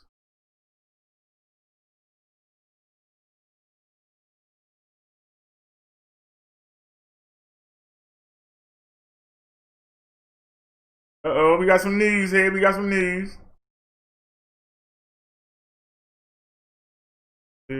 Tonight, one man shot in the chest and possibly 2 others wounded on the northeast side. It happened behind one neighbor's home, causing concern. The 19's Tiffany Bertha spoke to that neighbor who says it's not the first time this has happened. My friends were here working. Gunshots rang out. San Antonio police were called for a shooting around 3 p.m. at the intersection of Ritterman and Gitsborough Roads.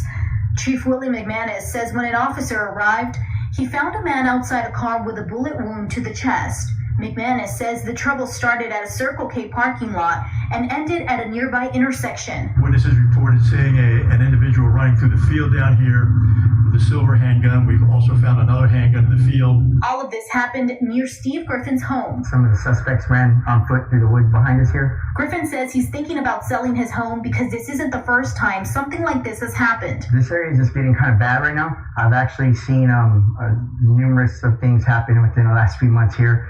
They're always shooting through this intersection constantly. Crime data shows this year there's been 11 aggravated assaults and 1 murder in a 1-mile radius from where the shooting happened. McManus says the wounded man was taken to a hospital. He also says there was cash scattered inside the car. What it appears to be is a drug transaction gone bad. The chief did say he didn't know whether any drugs were discovered.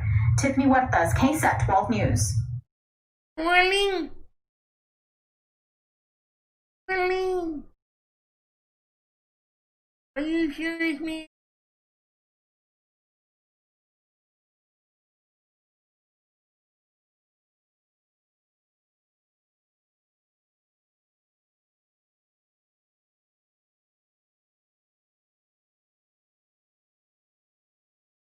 Wait a minute. Facebook shops.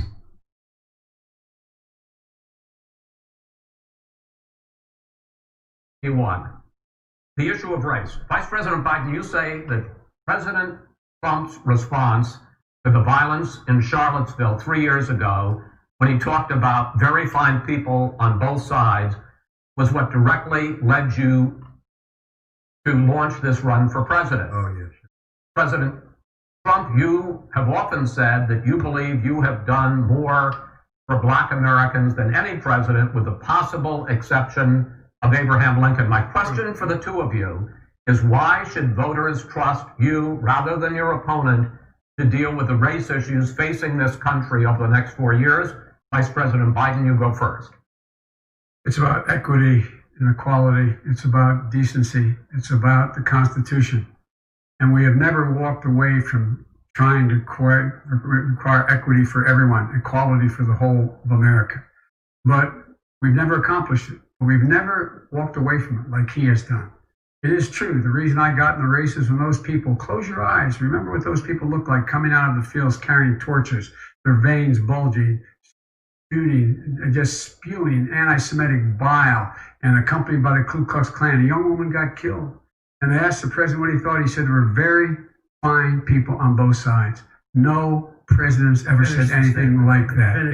It is now, second point I'd make to you is that when Floyd was killed, when Mr. Floyd was killed, there was a peaceful protest in front of the White House. What did he do? He came out of his bunker, had the military who used tear gas on him so he could walk across to a church and hold up a Bible. And then what happened after that? The bishop of that very church said that it was a disgrace. The general who was with him said all he ever wants to do is divide people, not unite people at all. This is a president who has used everything as a dog whistle to try to generate racist hatred, racist division. This is a man who, in fact, you talk about helping African Americans. 1 in 1,000 African Americans has been killed because of the coronavirus. And if he doesn't do something quickly, by the end of the year, 1 in 500 will have been killed. 1 in 500 African Americans. This man is a savior of African Americans. This man cares at all. This man's done virtually nothing. Look, the fact is that you have to look at what he talks about. You have to look at what he did. And what he did has been disastrous for the African American community.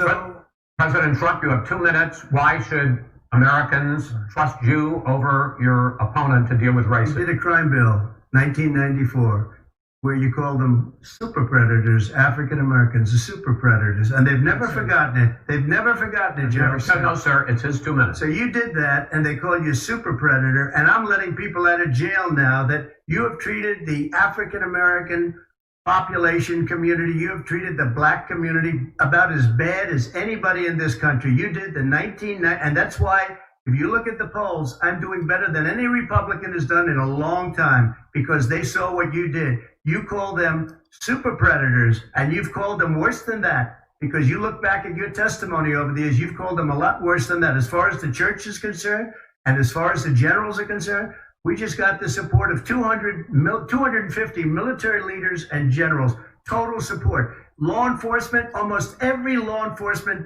group in the United States. I have Florida, I have Texas, I have Ohio, I have Portland. The sheriff just came out today and he said, I support President Trump. I don't think you have any law enforcement. You can't even say the word law enforcement, because if you say those words, you're going to lose all of your radical left supporters. And why aren't you saying those words, Joe? Why don't you say the words law enforcement? Because you know what? If they called us in Portland, we would put out that fire in a half an hour, but they won't do it because they're run by radical left Democrats. If you look at Chicago, if you look at any place you want to look, Seattle, they heard we were coming in the following day and they put up their hands and we got back Seattle. Minneapolis, we got it back, Joe, because we believe in law and order, but you don't.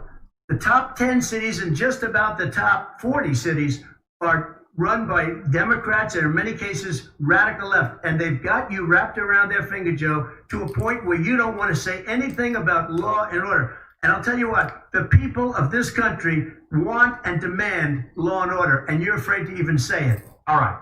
I want to return to the question of race. Vice President Biden, after the grand jury in the Breonna Taylor case decided not to charge any of the police with homicide, you said it raises the question, quote, whether justice could be equally applied in America. Do you believe that there is a separate but unequal system of justice for blacks in this country? Yes, there's injustice in this country, in education and work and in law enforcement and the way in which it's enforced. But look, the vast majority of police officers are good, decent, honorable men and women. They risk their lives every day to take care of us. But there are some bad apples. And when they occur, when they find them, they have to be sorted out. They have to be held accountable. They have to be held accountable. And what I'm going to do as President of the United States is call together an entire group of people at the White House, well, everything from the civil rights groups to the police officers, the police chiefs, and we're going to work this out. We're going to work this out so we change the way in which we have more transparency in when these things happen. These cops aren't happy to see what happened to George Floyd. These cops aren't happy to see what happened to Breonna Taylor. Most don't like it. But we have to have a system where people are held accountable. And by the way, violence in response is never appropriate. Never appropriate. Peaceful protest is. Violence is never appropriate. All right. What is peaceful protest? When they run through the middle of the town and burn down your stores and kill people all over the place? That is not peaceful protest. President Trump, I'm not asking. But you say it is. President Trump, I'd like to continue with the issue of race. I promise we're going to get to the issue of law and order in a moment. This month, your administration directed federal agencies to end racial sensitivity training that addresses white privilege or critical race theory. Why did you decide to do that, to end racial sensitivity training? And do you believe that there is systemic racism in this country, sir? I ended it because it's racist. I ended it because a lot of people were complaining that they were asked to do things that were absolutely insane, that it was a radical revolution that was taking place in our military, in our schools, all over the place, and you know it, and so does everybody else. And he would know. What is radical about racial sensitivity training? If you were a certain person, you had no status in life. It was sort of a reversal. And if you look at the people, we would pay people hundreds of thousands of dollars to teach very bad ideas and frankly very sick ideas. And really, they were teaching people to hate our country. And I'm not going to do that. I'm not going to allow that to happen. Can't let you get away with that, Mr. D. Not on my show. I can't let you get away with that, Mr. Donald Trump. I can't. But there you go again. The same way you got rid of all the masks and all the PPP. Why this stuff laying around? Why these scientists laying around playing with test tubes? I'm not going to spend the money. Now, you just heard him say they spending thousands of dollars to train people to be sensitive to the plight of the people they serve. Well, that don't make no money. So according to Donald Trump, that don't make no sense. According to Donald Trump, it don't make money, it don't make no sense. Go back to the core values of this country. They were teaching people that our country is a horrible place, it's a racist place, and they were teaching people to hate our country. And I'm not going to allow that to happen. Vice President Biden? Nobody's doing that. He's the racist. You just don't. Here's the deal. I know a lot more about this. Let him finish. The fact is that there is racial insensitivity. People have to be made aware of what other people feel like, what insults them, what is demeaning to them. It's important that people know they don't want to. Many people don't want to hurt other people's feelings, but it makes a big difference. It makes a gigantic difference in the way a child is able to grow up and have a sense of self-esteem. It's a little bit like how this guy and his friends look down on so many people. They look down their nose on people like Irish Catholics like me and grew up in Scranton. They look down on people who don't have money. They look down on people who are of a different faith. They look down on people who are a different color. In fact, we're all Americans. The only way we're going to bring this country together is bring everybody together. There's nothing we cannot do if we do it together. We can take this on and we can defeat racism. Brass, and I'm switching from my.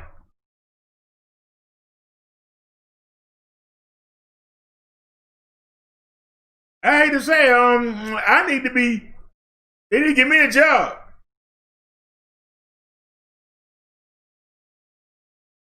They need to give me a job, Joe Biden. Because you sure say a lot of the stuff that I say. And I don't get paid no money to say it.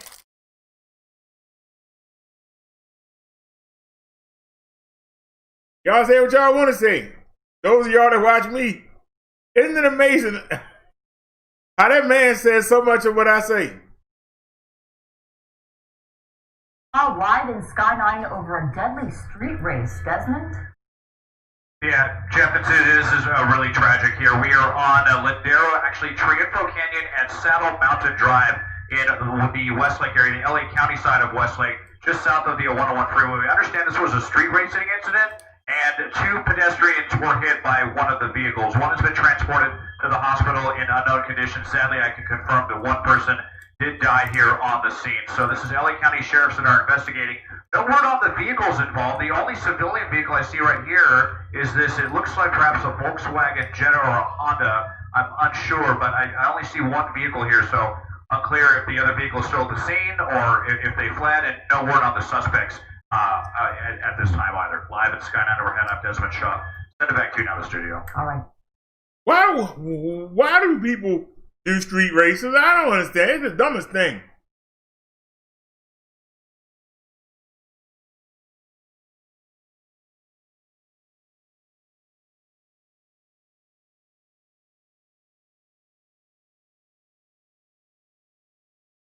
He's evicted a Milwaukee family from their home this week for not paying rent. But it happened during the CDC's eviction halt. 12 News' Caroline Ronwald explains what happened. Parents and Jamie Holmes say they were giving their 1-year-old a bath Tuesday when Milwaukee County Sheriff's Department knocked on their door. They showed me some paper, but they never put it in my hand, put it back in his hand and said, y'all got 30 minutes to get out. You know what I mean? It's not our problem that you don't have any place to go. It's been back and forth in the courts since April. Holmes, who have 2 kids and 1 on the way, say their landlord won't accept any rent. They're struggling to find a new place. The state's halt on evictions has expired, but there is a national CDC evictions moratorium in place through the end of the year because of the pandemic. I called their landlord. I'm looking at the CDC's website right now. You know what? I'm telling you what in Milwaukee, Wisconsin, the sheriff's department, they've lifted, there is no restrictions. Because if there was a restriction, I could not have done it. Evictions for failure to pay rent are legal if the tenants do not sign a declaration citing the moratorium, which the Holmes didn't know about. Judges are very careful about not giving legal advice. This is also a dilemma. Judges aren't there to judge. They're not supposed to give legal advice. But a judge is also obligated to make sure that everyone understands what they're doing. The Holmes say they plan on issuing a declaration now to try to get back into their home. Milwaukee, Caroline Reinwald, WISN 12 News. Evictions in the middle of a pandemic could harm public health, and that's why the CDC put the halt in place if tenants can't pay rent. If landlords can prove that tenants have significantly violated their lease in other ways, the moratorium does not apply.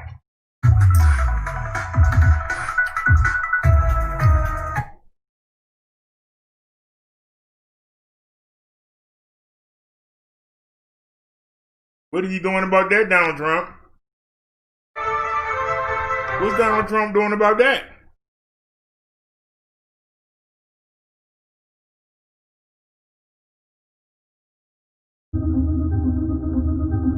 I am currently being harassed and getting ready to be evicted during the pandemic. Now, where you gonna go? Who's gonna go? I mean, come on, think about it. Yo siempre estoy pensando cuándo se van a aparecer, qué es lo que sigue. Otra vez voy a encontrar la puerta cerrada. It just shows the utter lack of care for the people of this country that aren't the ultra wealthy. Like, this has devastated me, and I'm just one person.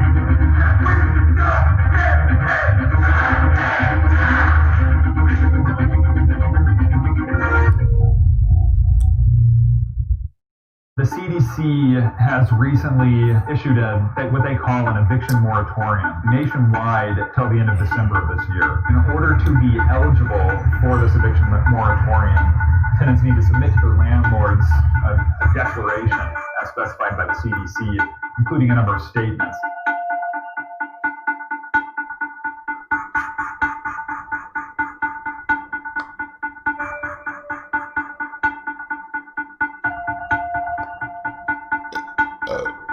Once the moratorium is lifted, we're looking at potentially hundreds of thousands of tenants who will be sued in eviction proceedings and facing eviction, including the 14,000 tenants who had a warrant of eviction before the pandemic even began. I've been fighting my landlord with this eviction situation since 2019. They're trying to say that I don't own the place I'm staying. They have me down as a squatter.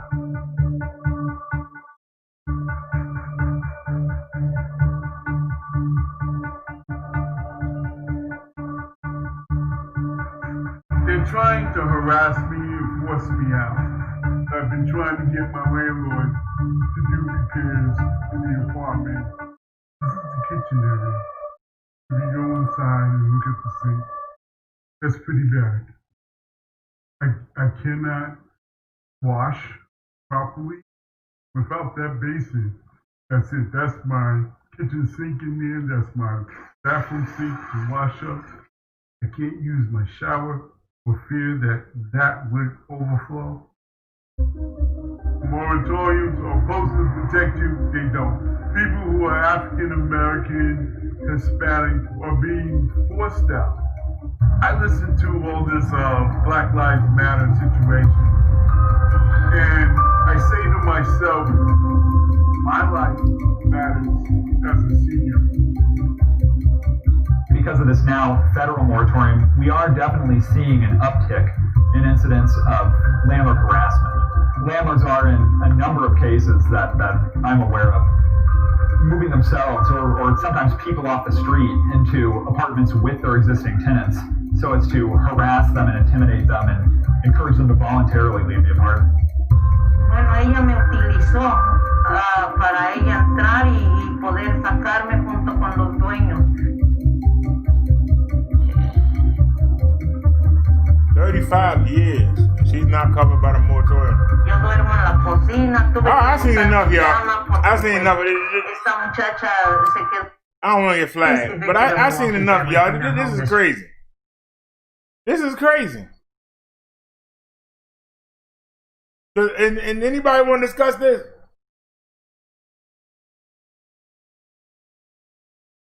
If they signed a moratorium that says you can't be evicted, why do you have to go and get a form? The government supposed to be fighting for you. There's something I've never understood. Why you got to go beg? Isn't it bad enough you need help? Do you have to go beg?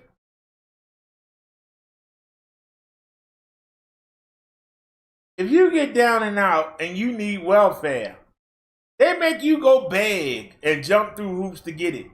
Then you got to get picked on by people. You're on welfare. Why you always got to beg and then get put down. If you need help, you need help. It's supposed to be the greatest country in the world. We shouldn't have nobody that need help. If this is the richest country in the world, nobody should be poor.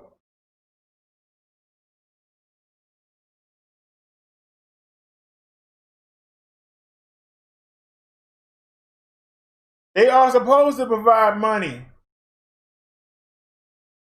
to hold the landlords over.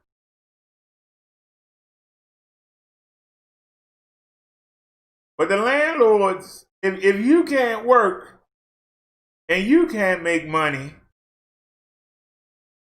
you're not making money. Why is it that the landlords should make money?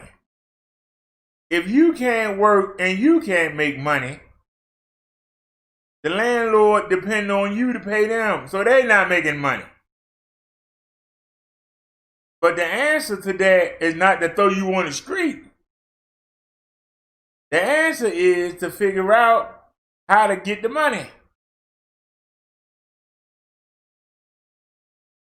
It's $300 billion just sitting there that wasn't used from the last stimulus package. They won't give it to us as a stimulus check, which they could have been done several times. Why not give it to the landlord so that the people don't get evicted? If you give the people the money, they can pay the landlords. If you won't give the money to the people, give the money to the landlords. Why is this so hard? I don't understand it. The stuff that they make so difficult is simple.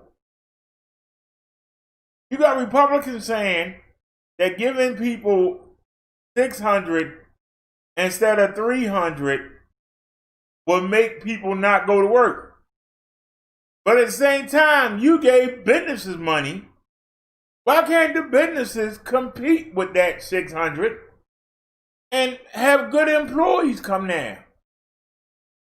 If you was only making $500 a week and you got unemployment for $600, you would say, "Wee!"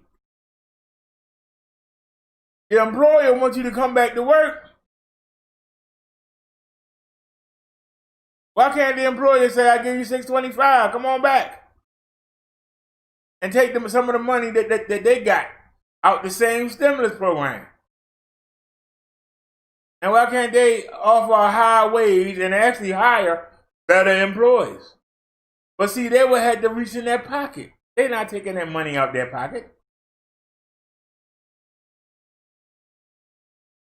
But I'd rather pay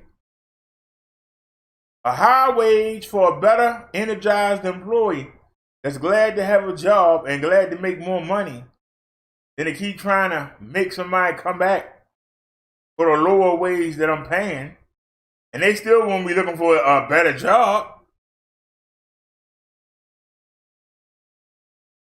Same way I don't understand how come these inner city schools don't pay the teachers more. Don't nobody want to work in no inner city school with them crazy kids, especially for low salary. I can go out there and work in the suburbs and get $10,000 more a year. Why do I want to work in a stinky, pissy smelling? You know what I'm saying? But see, they could spend more money and hire better teachers, but they won't. They put the money in their pocket. And the employers do the same thing. They gave them money to keep their businesses going. Give some of that money to your employees. They who make you your money, they make it sound like they make the employers money. Why can't they share it with some of their employees? I just don't understand it. They always want to give the rich the upper hand and give the poor people nothing. Yet the poor people carry the stigma of, yeah, you need a handout. You on welfare. Why you can't get yourself together? But the rich people get to keep putting the money in their back pocket and smile at everybody. And look down on you and say you the lowest of the low. Oh, you teaching at that school. You must love your students. You must love teaching. You must be a saint. You only making $25,000 a year. I'm making 45 up here. Why you ain't coming up here? You either love them students or you just suck as a teacher. And that must be the best they could get for that price. Why should it be that way? Why should it be that way? If you don't want people in the shelter, well, we got to take care of them. If you don't want them on the welfare, well, we got to take care of them. Why can't we prevent them from going to the street? So at least they in their house. That's cheaper than having to find them someplace else to go. That's cheaper than if you just help them with the rent. And they can feed themselves, but you're going to have them put out. So now, we got to not only house them, now we got to feed them. They might can keep their medical plan going, but if we allow them to be evicted, they're going to lose everything. And then guess what? The taxpayers is going to have to pay the medical. So why is it such a bad idea to keep them from being evicted and at least keep them afloat so they don't become a total burden? I don't understand that.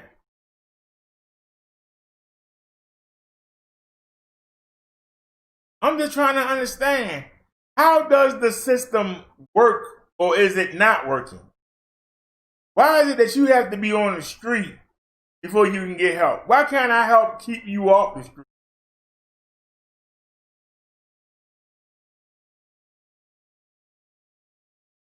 Tony said, be right back. Gotta walk to the corner of Bodega for Newports.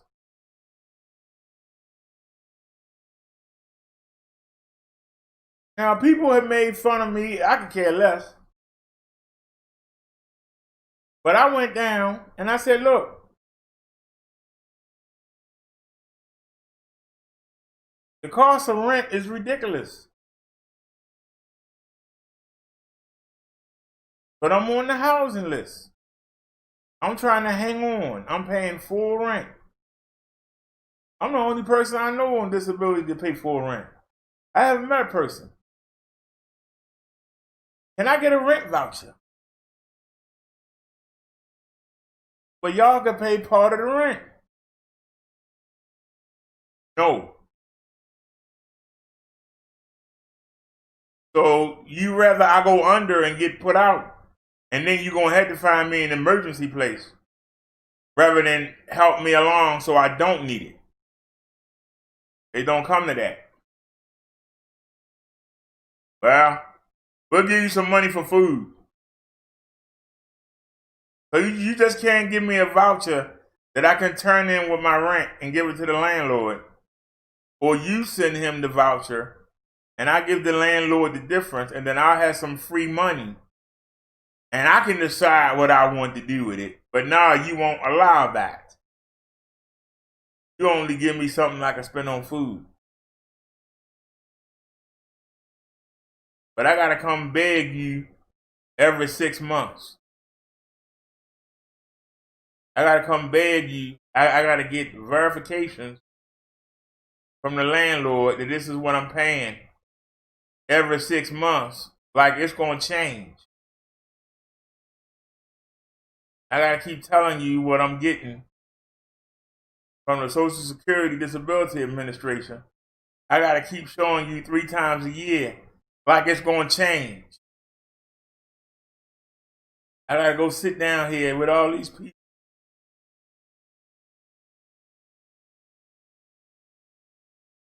Just to fill out a form that say the exact same thing as the form I filled out before. It ain't nothing changed, but I still got to fill a form out. Why can't you send me a form that says only fill in everything that changed? I got to fill out everything. Why?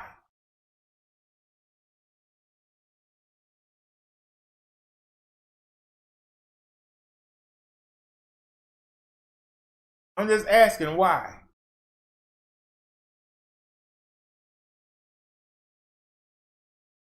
Then I got to go to a meeting with somebody. And they asked me the same question they asked me 3 months before. They asked the same question they asked 3 months before that. And the same question they asked 3 months before that. And it's always the same answer. Why? Make people jump through hoops to get help. If you made a national moratorium, then there should be no eviction at all.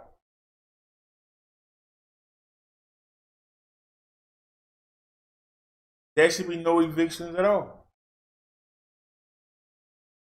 But why you got to keep going back and keep going back?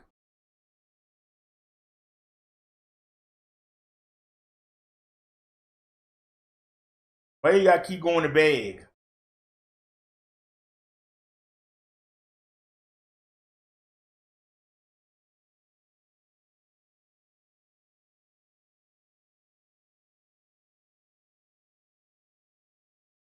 My doctor wants me to use a mobility scooter. Can't have a mobility scooter with steps. I went down there and asked them, I need housing. I need housing with everything on one floor. Got to put you on a long waiting list. You got to keep checking back. Check back every 3 to 6 months. See where you are on the list.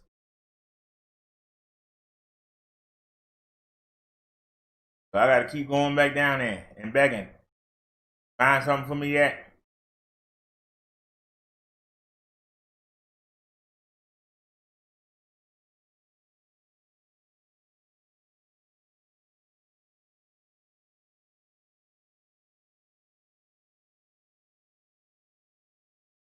I don't understand this country.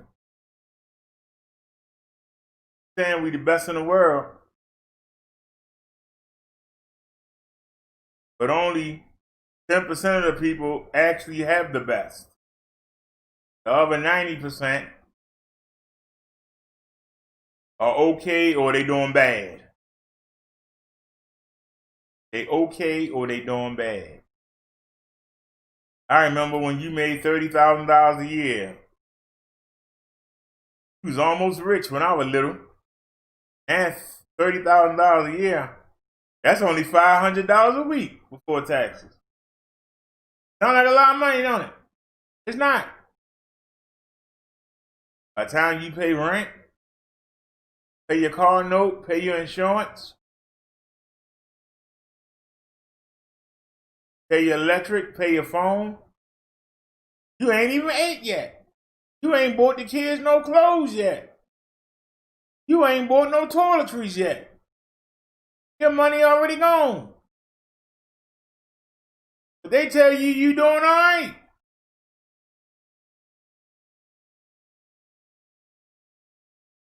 Tony says you should show them that sometimes you sit in a wheelchair. Maybe I should try that. I don't even know if they even open social services back up.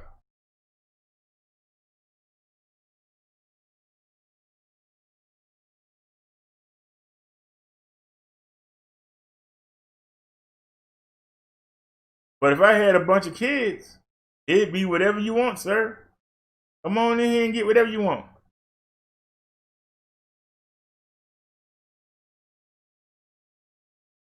That's the one thing I never understood about this country.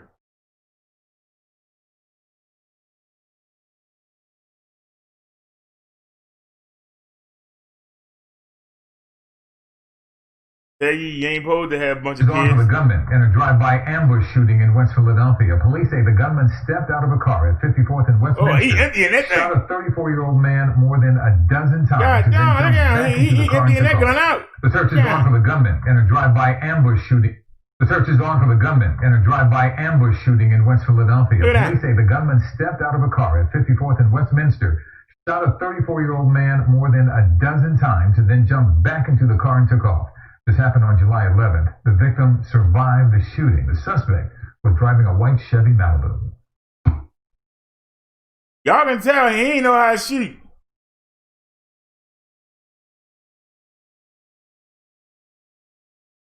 I'm glad the guy survived, though.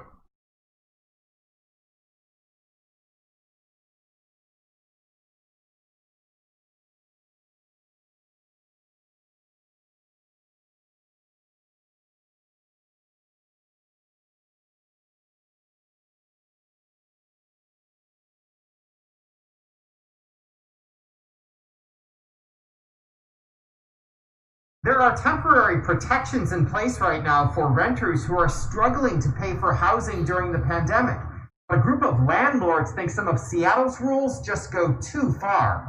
Washington State extended a ban on renter evictions through October 15th as a result of the ongoing pandemic. Seattle's mayor extended the city ban through the end of 2020. In addition, the Seattle City Council passed a set of rules restricting evictions for 6 months after the mayor's order expires. So that would be June of next year. A group of landlords is now suing the city over that extra 6-month set of restrictions, as well as a ban on winter evictions, alleging the rules heap an enormous amount of stress and responsibility on property owners, many of whom rent out 1 or 2 units. There has to be repercussions for lack of paying. Scott Dolphy owns and rents out this 1-bedroom home in Seattle and says the current tenants owe him about $5,000. I'm being forced to act as a welfare agency. The 6-month rule, which the City Council passed in May, provides an added defense for renters fighting eviction as they deal with the ripple effects of the pandemic. Quote, tenants may use this defense if needed, but this bill does not release renters of their contractual obligations to pay their monthly rent. If you're a renter who can afford to pay your rent in full, you absolutely should, Council President Lorena Gonzalez wrote at the time. But this is only going to allow for corporations to be landlords in the future, because everyone like me will just sell and get out. The Seattle City Attorney's Office says it intends to defend the city and will begin investigating the landlord's claims. This is now the second lawsuit landlords have filed this month. A separate group of property owners sued the city and state, alleging the eviction bans violate their right to freely use their property. In Seattle, Ted Land, King 5 News.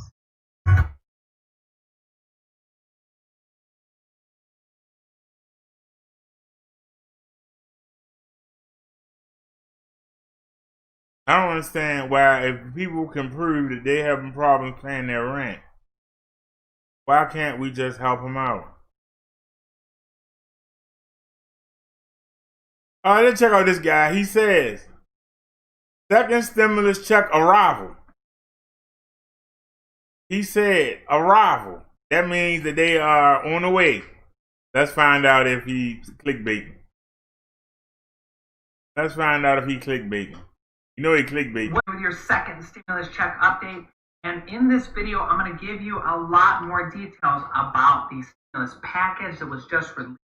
That includes tax, unemployment extension update, and I'm going to go over the rental assistance and mortgage assistance with you guys in this video, how you actually might receive money to pay your rent or to pay your mortgage also.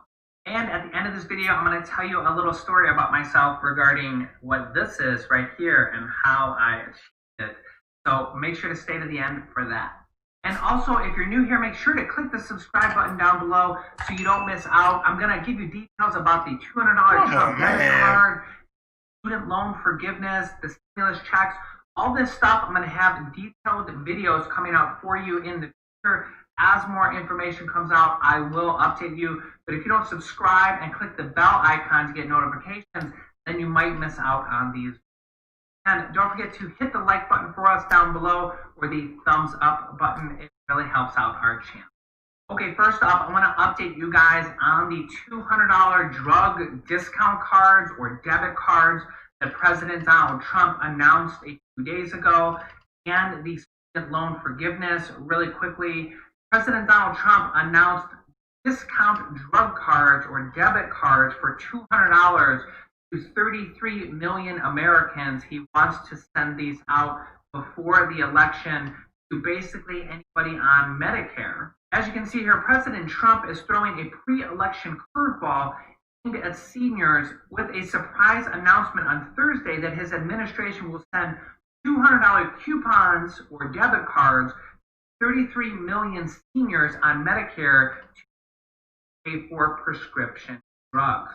The president said these cards are incredible. The cards will be mailed out in the coming week. I will always take care of our wonderful senior citizens. Joe Biden won't be doing this. That's what the president's words were. We don't really have any more information on this, when they will be going out, who will qualify, if you're on Medicare but you're not necessarily a senior. I don't even know what that would technically be qualified, but I had a lot of comments from you guys saying that a lot of younger people are on Medicare.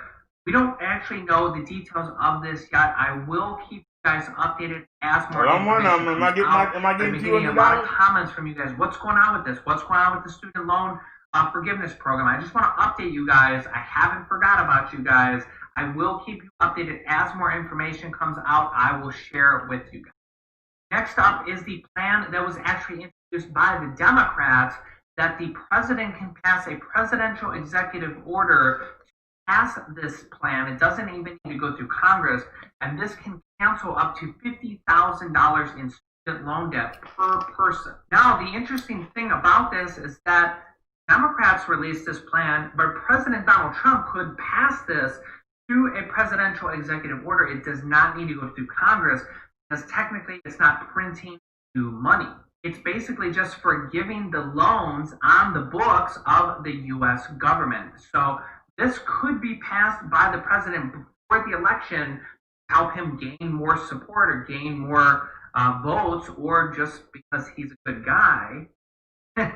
Or if President Trump doesn't do this, President Joe Biden could do this if he wins the election.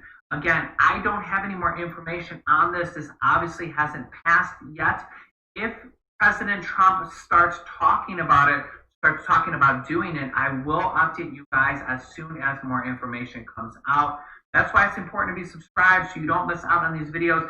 There's more than just the stimulus checks. I mean, there's the stimulus checks, there's the unemployment extension, there's money for small business owners, there's going to be rental assistance and mortgage assistance, there's these debit cards, there's the possible student loan forgiveness. I mean, there's multiple different plans on the horizon, many of which have already passed. I mean, we've already seen the stimulus checks and the unemployment extension a couple times, and we've also seen money for small business owners and, you know, different programs, and we're also possibly going to see SNAP, WIC cards increase. So there's multiple different plans that I am keeping you guys updated on, along with, of course, some related news. Okay, next up in this new HEROES Act Revised, or HEROES Act 2.0, that has been announced by the Democrats, that is a whopping 2,152 pages long. There is a lot of stuff in this bill, including $1,200 stimulus checks for all individuals and $500 stimulus checks for all dependents this time around. That includes child dependents, that includes college students that probably missed out last time, and adult dependents that are a dependent on somebody's tax return. Those two groups missed out on a stimulus check last time. They will be included this time at $500 per dependent, not just child dependents, but all dependents this time around. Also, people who didn't receive a stimulus check because they owed child support and the child support went to the person that they owed it to will receive a stimulus check this time around as written in this bill, unless something changes, but I don't think they're going to change that going forward. Also in this bill is an unemployment extension of boost money at $600 per week all the way to January of 2021. So that's like October, November, December, and January. That's 4 more months of unemployment money at $600 per week. So if you lost your job during this pandemic, this will help you out tremendously while you look to find another job, and hopefully the pandemic, kind of way at some point, or it gets a lot better. We get a lot less cases. We're seeing over 40,000 new per day right now. We're starting to see spikes over 20 different states that have rising now. So if this continues, God, let's hope it doesn't. Let's pray. If this continues, a lot of people are going to still be losing their job. The only good thing out of this is that we might see more stimulus next year around, more stimulus checks, more unemployment money, more everything. I mean, the longer this continues, the more we're going to see some of this. Also in this bill is provisions for another round of PPP money through the Paycheck Protection Program if you're a small business owner or an independent contractor, or if you have a side hustle, which is just considered a small business. You might be able to receive another round of PPP money to basically help you pay for your small business and your small business employees, of which a lot of times you are considered an employee. So it helps you pay your paycheck if you're just a small business with no employees, but just yourself. Now, this is going to probably be voted on by the U.S. House of Representatives this week. Probably going to happen this week. Nancy Pelosi has been talking with Republican Representative the Treasury Secretary. They have talked yesterday and this morning again on ironing out the details to get this passed. So if they come to an agreement between Nancy Pelosi and Treasury Secretary Steve Mnuchin, it's probably just a done deal. Steve Mnuchin is talking with the president every single day. He's relaying, information to the president. The president is just telling him what he wants done. If they come to an agreement, this is a done deal. Okay, they might revise a few bill.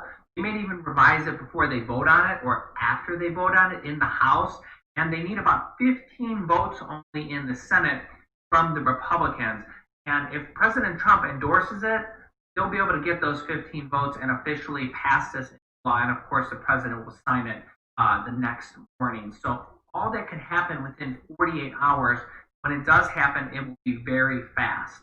Also, I'm going to give you guys some more details on the rental assistance and mortgage assistance program, because in this bill, that could provide you actually another stimulus check, basically, to pay for your rent or your mortgage. Again, there's multiple different programs in this bill and coming forward from the president that could help you out, not just the stimulus check.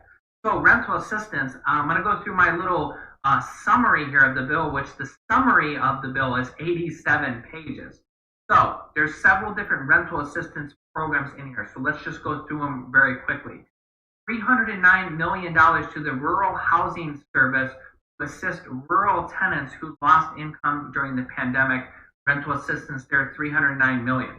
Next up, we have tenant-based rental assistance of $4 billion to allow public housing agents to respond to the virus, the ability to keep 2.2 million families stably housed, each one facing a loss of income, including $1 billion for new temporary vouchers for individuals and families who are homeless or at the risk of becoming homeless.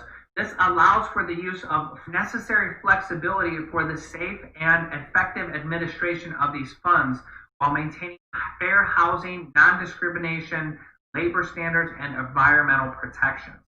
You can see on this screen there are several different housing and grants and rental assistance and mortgage assistance. You can pause the screen here if you want to read through all these details. I'm going to scroll down here also for some more. Also, we got $50 billion to provide emergency assistance to help low-income renters at risk of homelessness avoid eviction due to the economic impact of this virus.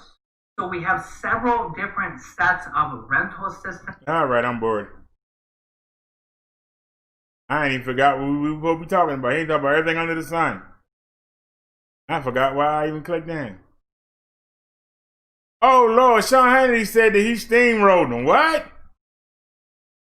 Is he on crack? Welcome to Hannity. The very first presidential debate is now officially in the books, and the extremely weak, the frail, the confused, kind of angry Joe Biden just got steamrolled by President Trump.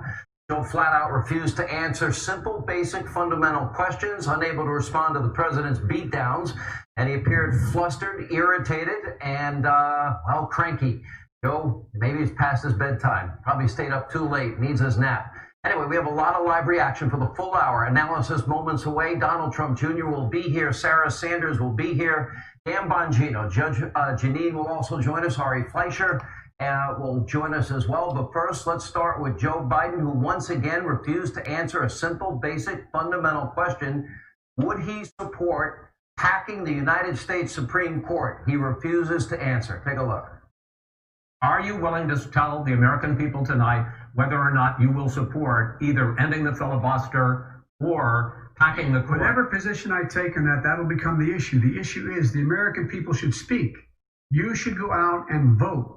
You're in voting now. Vote and let your senators know how strongly you feel. Vote now. Make sure you, in fact, let people know you're a senator. I'm not going to answer the question. Why would you answer that question? The question is, radical left. Will you shut up, man? Listen, who is on your list, Joe? Who's on your list? Gentlemen, I think this is so unprecedented. We have ended this segment. We're going to move on to the second segment. That was really a productive segment. Shut up, Joe. He's running for president also. Joe won't answer a pivotal, important question on whether or not he planned to destroy the U.S. Supreme Court with an illicit practice known as court packing. Pretty much of a pathetic, simple question. Why couldn't he answer? Tonight, Joe wasn't just refusing to answer basic, simple questions. At times, he could barely form a sentence for many, struggling moments. Take a look. 200,000 people that have died on his watch. How many of those have survived? Well, there's 7 million people that contracted COVID. He puts pressure and disagrees with his own scientists. But you're saying you can't, or Senator Harris is saying you can't trust the scientists. No, you can trust the scientists. She didn't say that. You can't trust She said the public health experts, quote, will be muzzled, will be suppressed. Well, that's what he's going to try to do. The way to open businesses is give them the wherewithal to be able to open. We provided money. And I was asking you, sir, about masks. Well, masks make a big difference. Billionaires have made another $300 billion because of his profligate tax proposal, and he only focused on the market. You have 91 companies, in the Fortune 500 who don't pay a single penny in tax. Well, here's it. Wait a minute, you get the final word. Well, it's hard to get any word in with this clown. Excuse me, this. And let me just take it. That's no wonder that Joe did, so little to improve the country. Spent nearly 5 decades in the swamp, the sewer that we call Washington, D.C., as the president pointed out, also numerous times tonight. Let's take a look. I've done more in 47 months. I've done more than you've done in 47 years, Joe. We've done things that you never even thought of doing. Now, instead of actually helping Americans, 47 years, Joe Biden was busy lining the pockets of his own family. In spite of him denying it, he's wrong. That includes zero experience Hunter Biden. And as we have learned this week, we got Russian oligarchs, we got Ukrainian oligarchs, we got Russian nationals, we got Chinese nationals, Ukrainian nationals, Kazakh nationals, who, all in business. We have wire transfers, millions of dollars from Ukrainian, Russian oligarchs, shopping sprees courtesy of China, people connected to the Communist Party of China, and of course the $1.5 billion deal with the Bank of China. But he denied it all. Not true. Trade deficit China with ate Mexico. Your lunch. All right, China ate your lunch, Joe, and no wonder your son goes in and he takes out billions of dollars. Takes out billions of dollars to manage. He makes millions of dollars. And also, while we're at it, why is it, just out of curiosity, mayor of Moscow's wife gave his son $3.5 million. What did he do to deserve it? Will the mob, the media, will they ever fact check Joe? Let's see. Now, Tuesday, November 3rd, that is 34 days away. So much is at stake for this country. Joe Biden, card-carrying member of the sewer, the swamp, and he has been in Washington nearly 50 years with nothing to show for it but growing a bank account for his entire family. Now, Joe, he's made a deal with the radical left. And in spite of his denial tonight, he did go along with the manifesto of Bolshevik Bernie if elected. Well, all right, that's ending. All right, we went to Fox News, see what they had to say. Y'all can't say that we can't say we not fair. We are fair. Harris, are you there? I'm here, Jake. Can you hear me? Well, I can. Can you see me? Yes, I can. And thank you so much for joining us. We appreciate it. So, very simple question. After what went down this evening, do you think Joe Biden should participate in a second or third debate? Joe Biden's never going to refuse to talk to the American people and have any opportunity that he can to speak directly to American families and speak about the issues, speak the truth, and address the facts of where we are now, but also address the hopes and dreams of the American family in terms of where we can be. And Joe's got a plan for dealing with those hopes and those aspirations as well. Do you think the American people benefited from what we all saw this evening? I think the American people benefited from a very clear contrast. On the one hand, you had Joe talking directly into the camera, trying to bring some semblance of maturity to a conversation with a country that is in the midst of at least 3 major crises of a proportion we have not experienced in generations: a public health pandemic, an economic crisis being measured against the Great Depression, and of course a climate crisis, and then a reckoning on race in this country. And Joe was trying to have a mature conversation about how we need to address these issues. And on the other hand, you had a Donald Trump who spent full time interrupting, bullying the moderator, and lying to the American people. And so I do believe that the American people benefited from a clear contrast of what they've got right now, but also what they can get, and what is possible. And Joe, I think, made it clear that what is possible will be achieved when everyone votes. I have to get your reaction to something that President Trump said that has alarmed the Anti-Defamation League. When he was asked to condemn white supremacists, he didn't. He said he could, but he didn't do it. And then he raised the group, the Proud Boys, which is a far-right neo-fascist group, and told them to stand back and stand by. Stand back and stand by. And according to media reports, members of that group, which are blamed for a lot of violence in a lot of cities, are rejoicing about this. What was your response when you heard that? I heard what we all heard. The President of the United States, in the year of our Lord 2020, refuses to condemn white supremacists. And not only that, in addition, has created a number of policies, apparently with pride, including the most recent that was discussed on the debate stage, which is to end the training on the issue of race and what we must do to avoid prejudice and bias based on race and based on gender, sexual orientation, and a number of issues. This is a president, people talk about, is he dog whistling? Dog whistling through a bullhorn is what he's doing. And by contrast, again, you have a Joe Biden who is not afraid to speak the phrase Black Lives Matter. A Joe Biden who says we need to deal with this, we need to speak the truth about it, and we need to do it with the spirit of healing and unifying our country. And again, Jake, contrast so clear. On the one hand, Donald Trump continuously throughout his campaign for president, throughout his presidency, spending full time trying to sow hate and division, trying to get the American people to turn on each other. And on the other hand, a Joe Biden who speaks with a calm voice, respecting the dignity of all people, recognizing the kind of division that has taken place in our country because of Donald Trump, and there with a genuine goal of unifying our country once, God willing, he wins this election. There are a number of Democrats in Washington, as you know, who are saying that if Judge Barrett is confirmed, and if you and Joe Biden win and the Democrats take back the Senate, then there should be consideration of adding seats to the U.S. Supreme Court.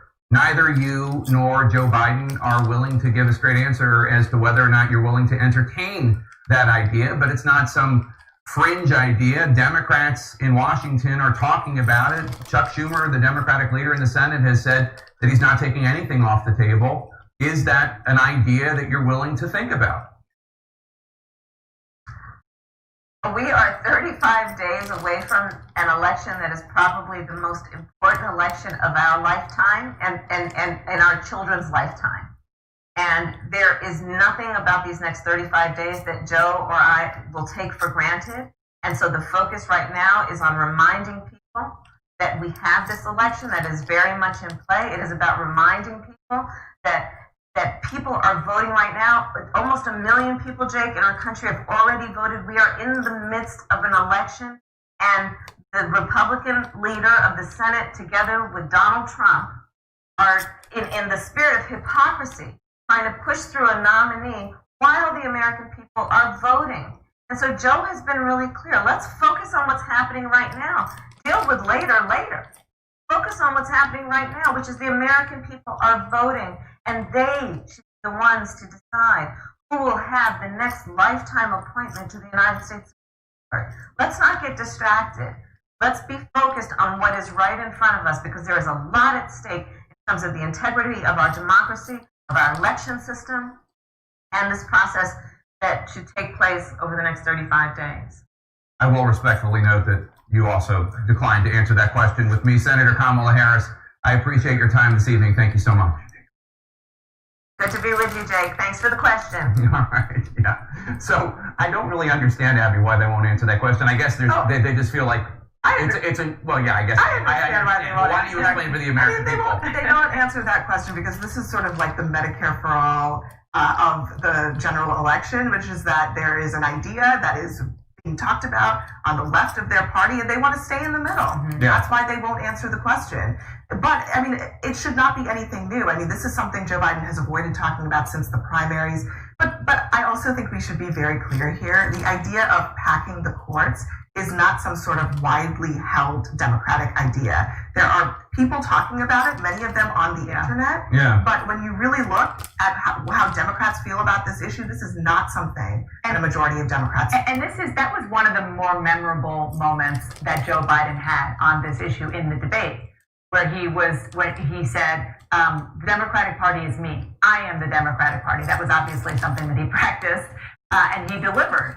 And because the Biden campaign understood that Donald Trump was going to go after him as being a socialist, as somebody who is just a puppet of the left of his party, and so he wanted to try to kind of, put a stake through the heart of that argument.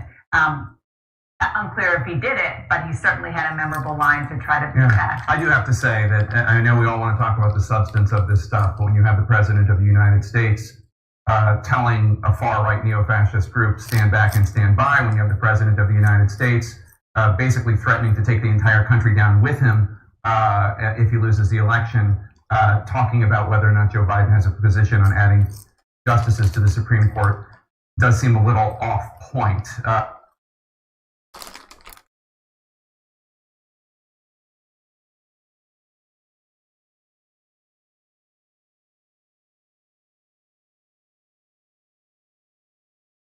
Alrighty. Tony says she ugly. Who, Kamala Harris? No matter how she look. Can she do a good job?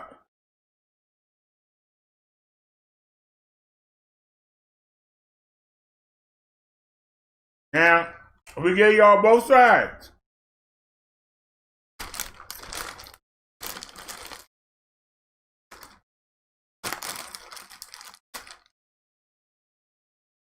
The fact that Trump still won't denounce white supremacy is a red flag for every minority in this country, even poor white people. That's something you're going to have to take into consideration when you decide who you're going to vote for.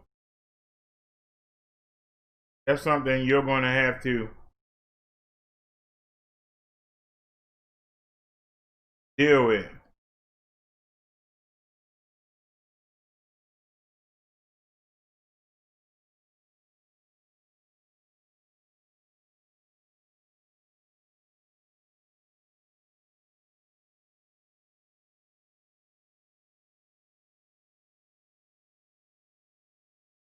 All right. New at 11, a horrifying assault caught on camera. An LAPD officer attacked with his own gun right in the police station. A heart-pounding video, life and death struggle that took place Saturday night. Eyewitness Eileen Frere joins us live with the and new action tonight. Eileen. Mark and Colleen, this video is so disturbing. It starts off with a verbal fight between the officer and the suspect in the lobby of the police. It's not clear what they're talking about, but it's violent. Security video from inside the Los Angeles police station San Pedro captures the attack.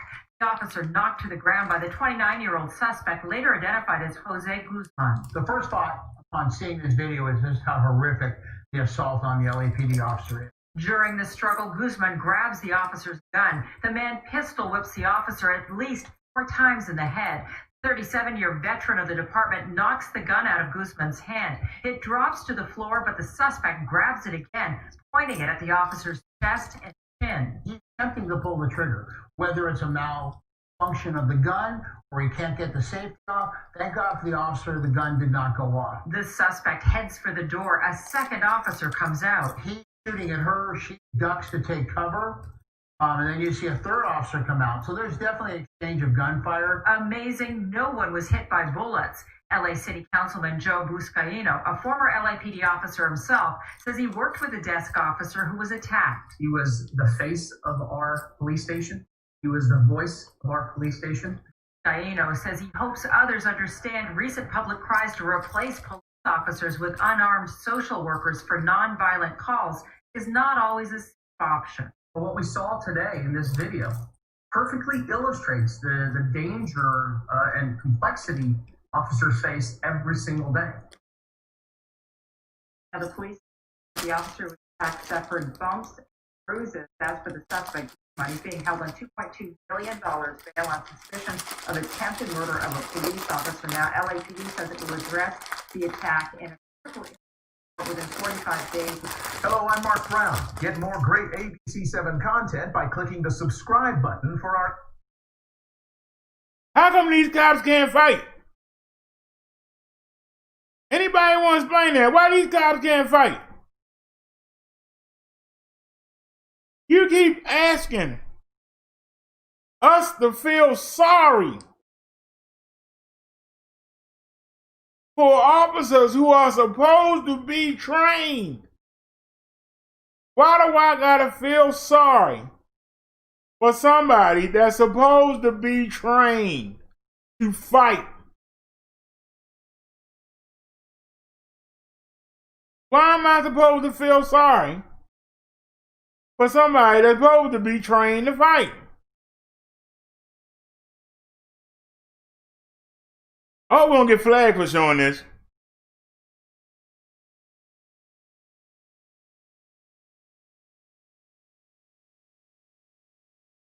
Millimeter. Got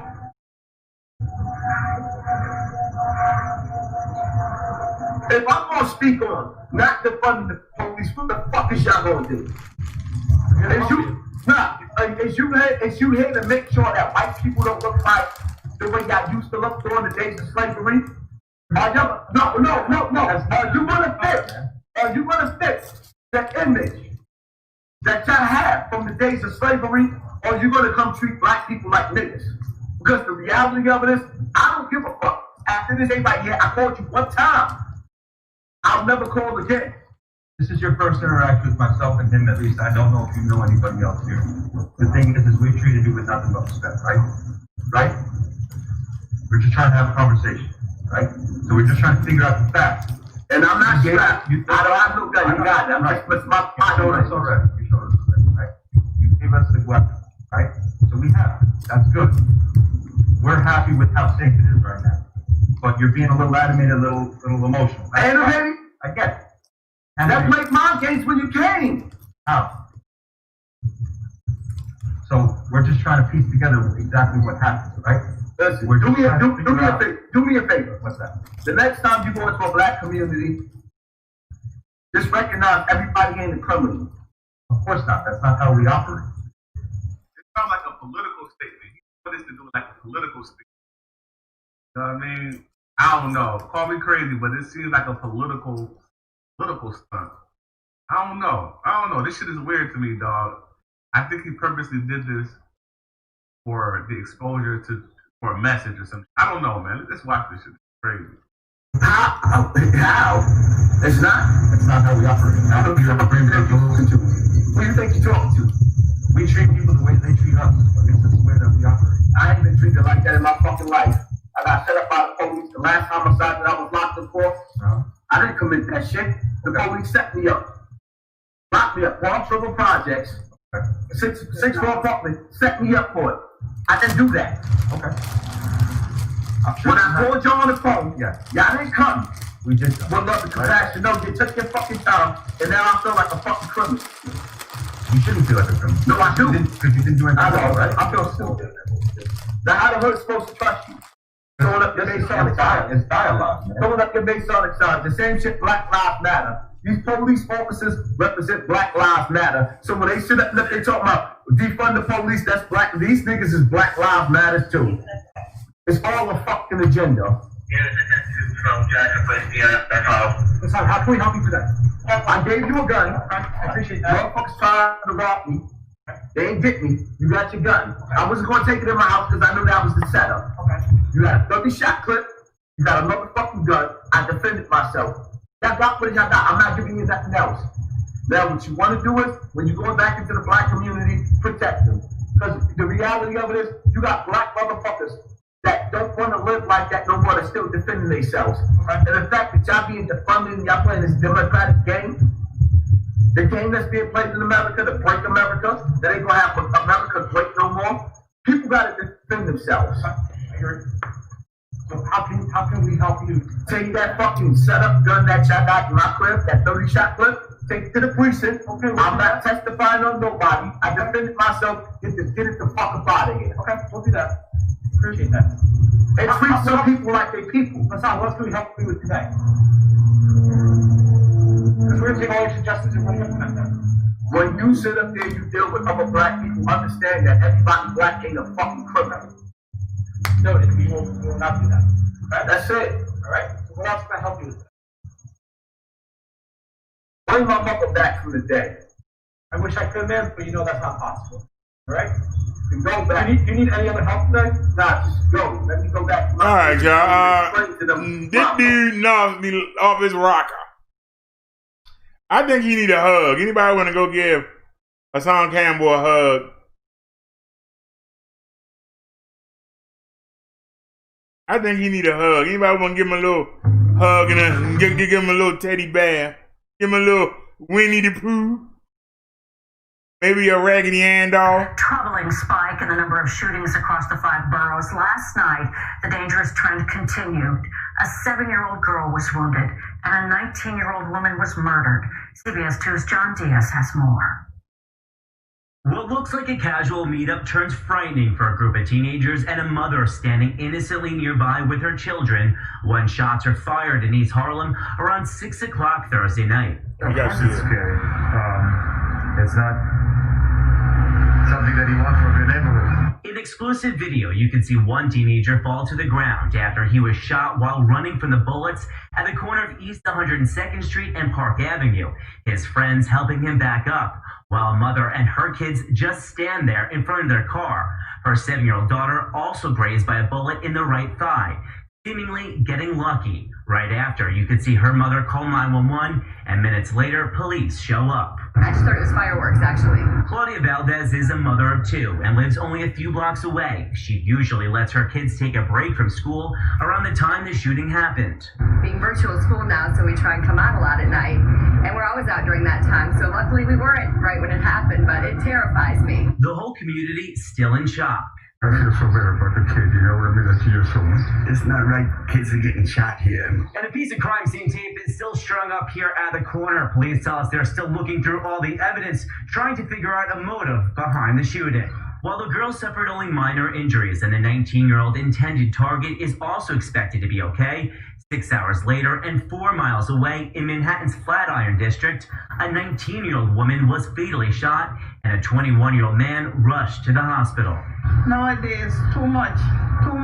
We should learn to live with one another. Across the city, shootings have been up dramatically. Last week, there were 53 shootings, up from 12 the same time last year. And for the entire year, there have been 448, up from 329 last year. Mayor Bill de Blasio acknowledged the troubling trend. We've talked throughout this week about the challenge we're having right now with shootings, which is job one to address. And that's what I want NYPD focused on first and foremost. But it's still unclear how he'll try and curb the violence while trying to balance the budget, which could include steep cuts to the NYPD called on by weeks-long protests. In East Harlem, John Diaz, CBS 2 News. 2 for $6. Crazy.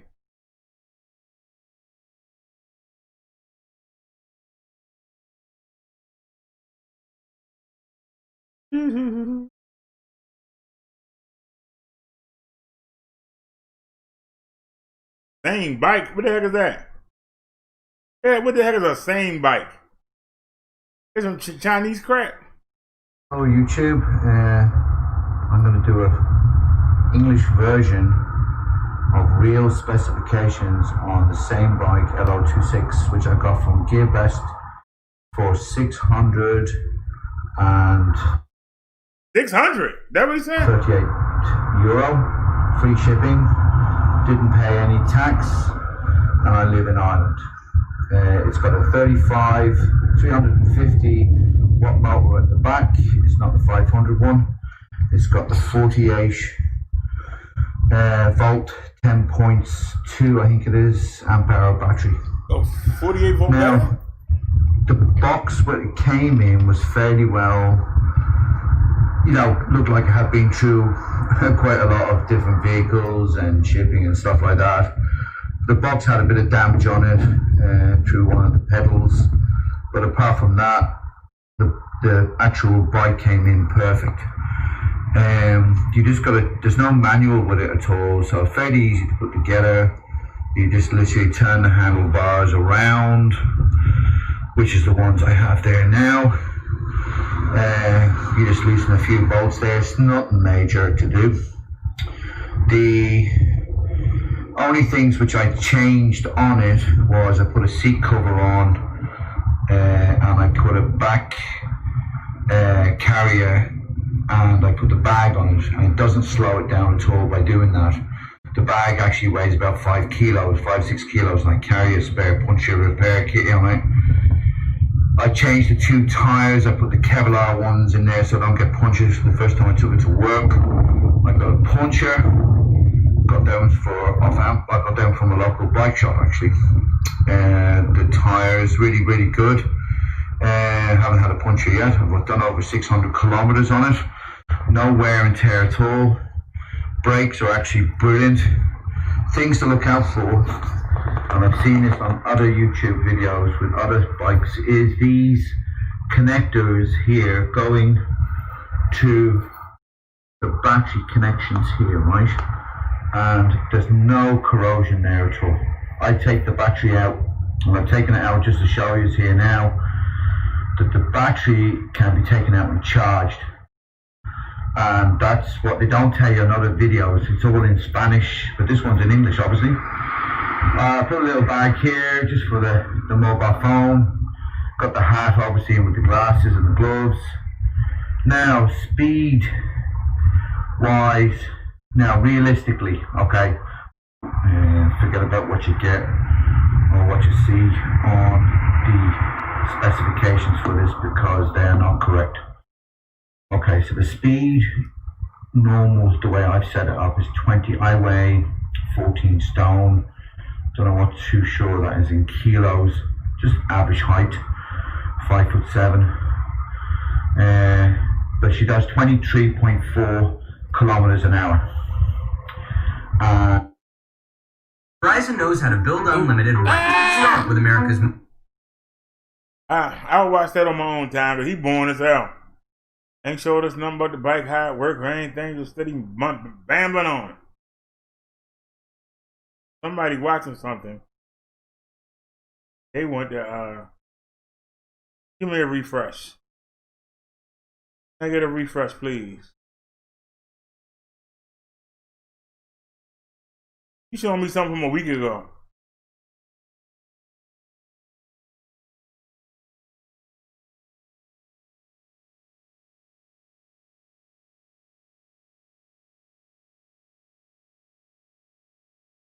All right, 19 minutes ago. Oh. This protest, a woman has more fallout. Linked to this protest, a woman has been charged with attempted murder after driving her car into a crowd of demonstrators. This happened in Yorba Linda on Saturday. Orange County prosecutors say Tatiana Turner deliberately drove into a group of President Trump supporters. Turner's attorney says she feared for her life and did not intend to harm anybody.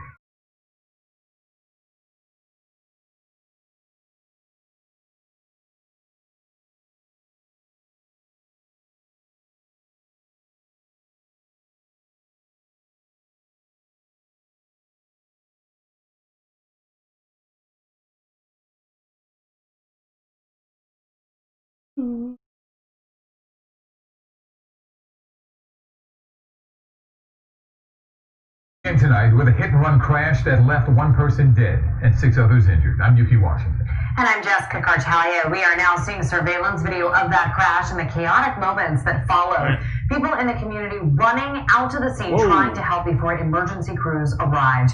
Alexandria Hoff is outside of police headquarters where the search for one of those drivers involved continues tonight. Alex? Yeah, Jessica, Yuki, after seeing that wreckage, it's hard to picture anybody walking away from that scene uninjured, nevertheless fleeing on foot. But police say they are looking for the driver of one of 2 vehicles involved in this crash. The scene at the intersection of Haverford Avenue and Rhodes Street was one of sorrow and community courage. Everybody just jumped into action and do what they could. This surveillance footage captured by the Haver convenience store around 2 p.m. shows employees and neighbors in the city's Overbrook section rushing to the aid of those hurt in a chaotic multi-vehicle crash. All I saw was mangled cars. I heard people screaming, I could see other cars stopping her, babies crying, women screaming for their kids. A 35-year-old man died at the scene, according to police. 6 others, including a 5-year-old boy, were hurt and taken to the hospital. So what led up to this deadly collision? At first, it's hard to tell, but when the video provided to Eyewitness News is slowed down, it shows a Ford traveling east on Haverford Avenue and another car in the westbound lane also traveling east, attempting to pass the Ford on the left before cutting back over. According to police, the driver of the Ford then fled the scene on foot as the community ran out of their homes and businesses to help in any way they could. All the nonsense and mayhem that's going on in the city, I could say that this community and neighbors just pulled together as a unit and tried to do what they could. If you have information on the driver of that Ford, please contact police. Reporting live from police headquarters, Alexandria Hoff, CBS 3 Eyewitness News. Alex, thank you. Alrighty.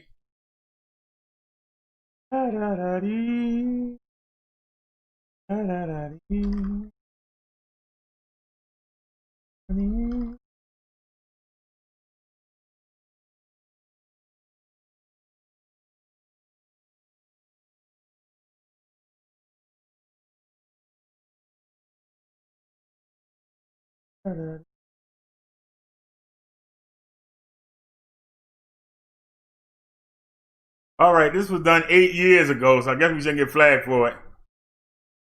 Done 8 years ago.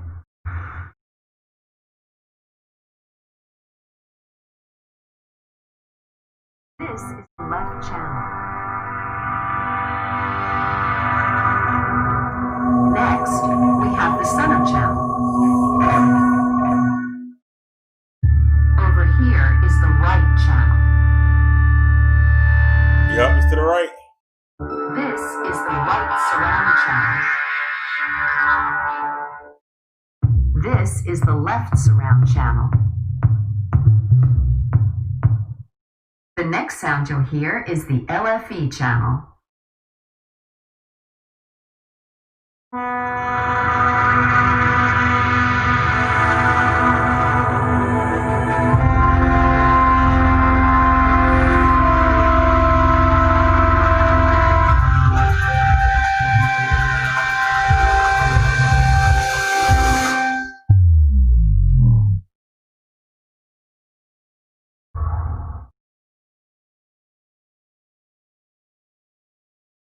Alrighty, y'all. That was Adobe Surround Town test. Let's do. But that was a month ago. We ain't gonna do that. Let's do something different here. Right?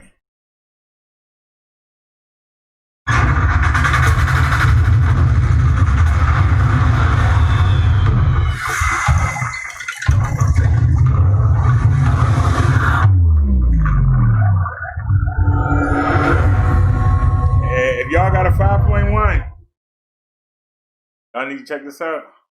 That was it?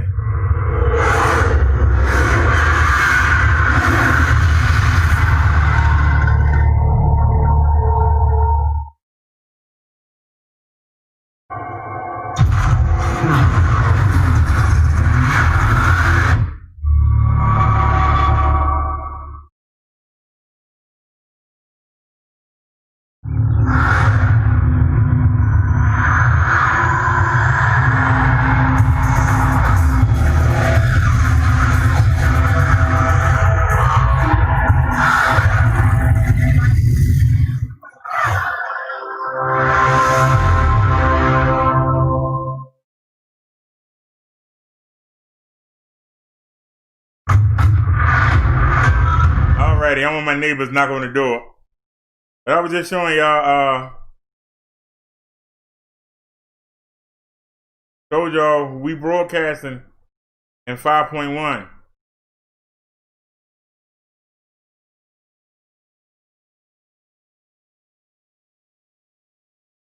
You can see on your screen it says the audio has more than 2 channels. So like I said, we broadcasting in 5.1. So y'all actually got to see. Y'all got a system. I just played you 2 different Dolby Digital 5.1s. So y'all let me know, is YouTube giving it to y'all and is the sounds going to the speakers? That's why we did the speaker sound test. Now, I can tell you that out of the test they did, all of them but 2.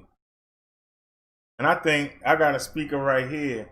I think this speaker belongs over there.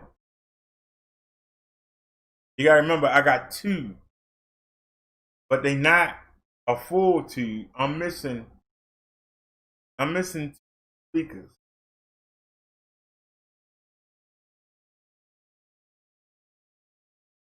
I'd be missing more. I'm supposed to have 5.1 is 5 speakers and a 12.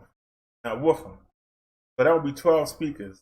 We got 1, 3, 4, 5, 6, 7, 8, 9. 1, 4, 5, 6, 7, 8, 9. So I'm missing 3. So I got a full 5.1. And I'm missing 3 of the 6 speakers. I wonder if I should. So it should be 3 missing out of here. I know I'm missing a center speaker.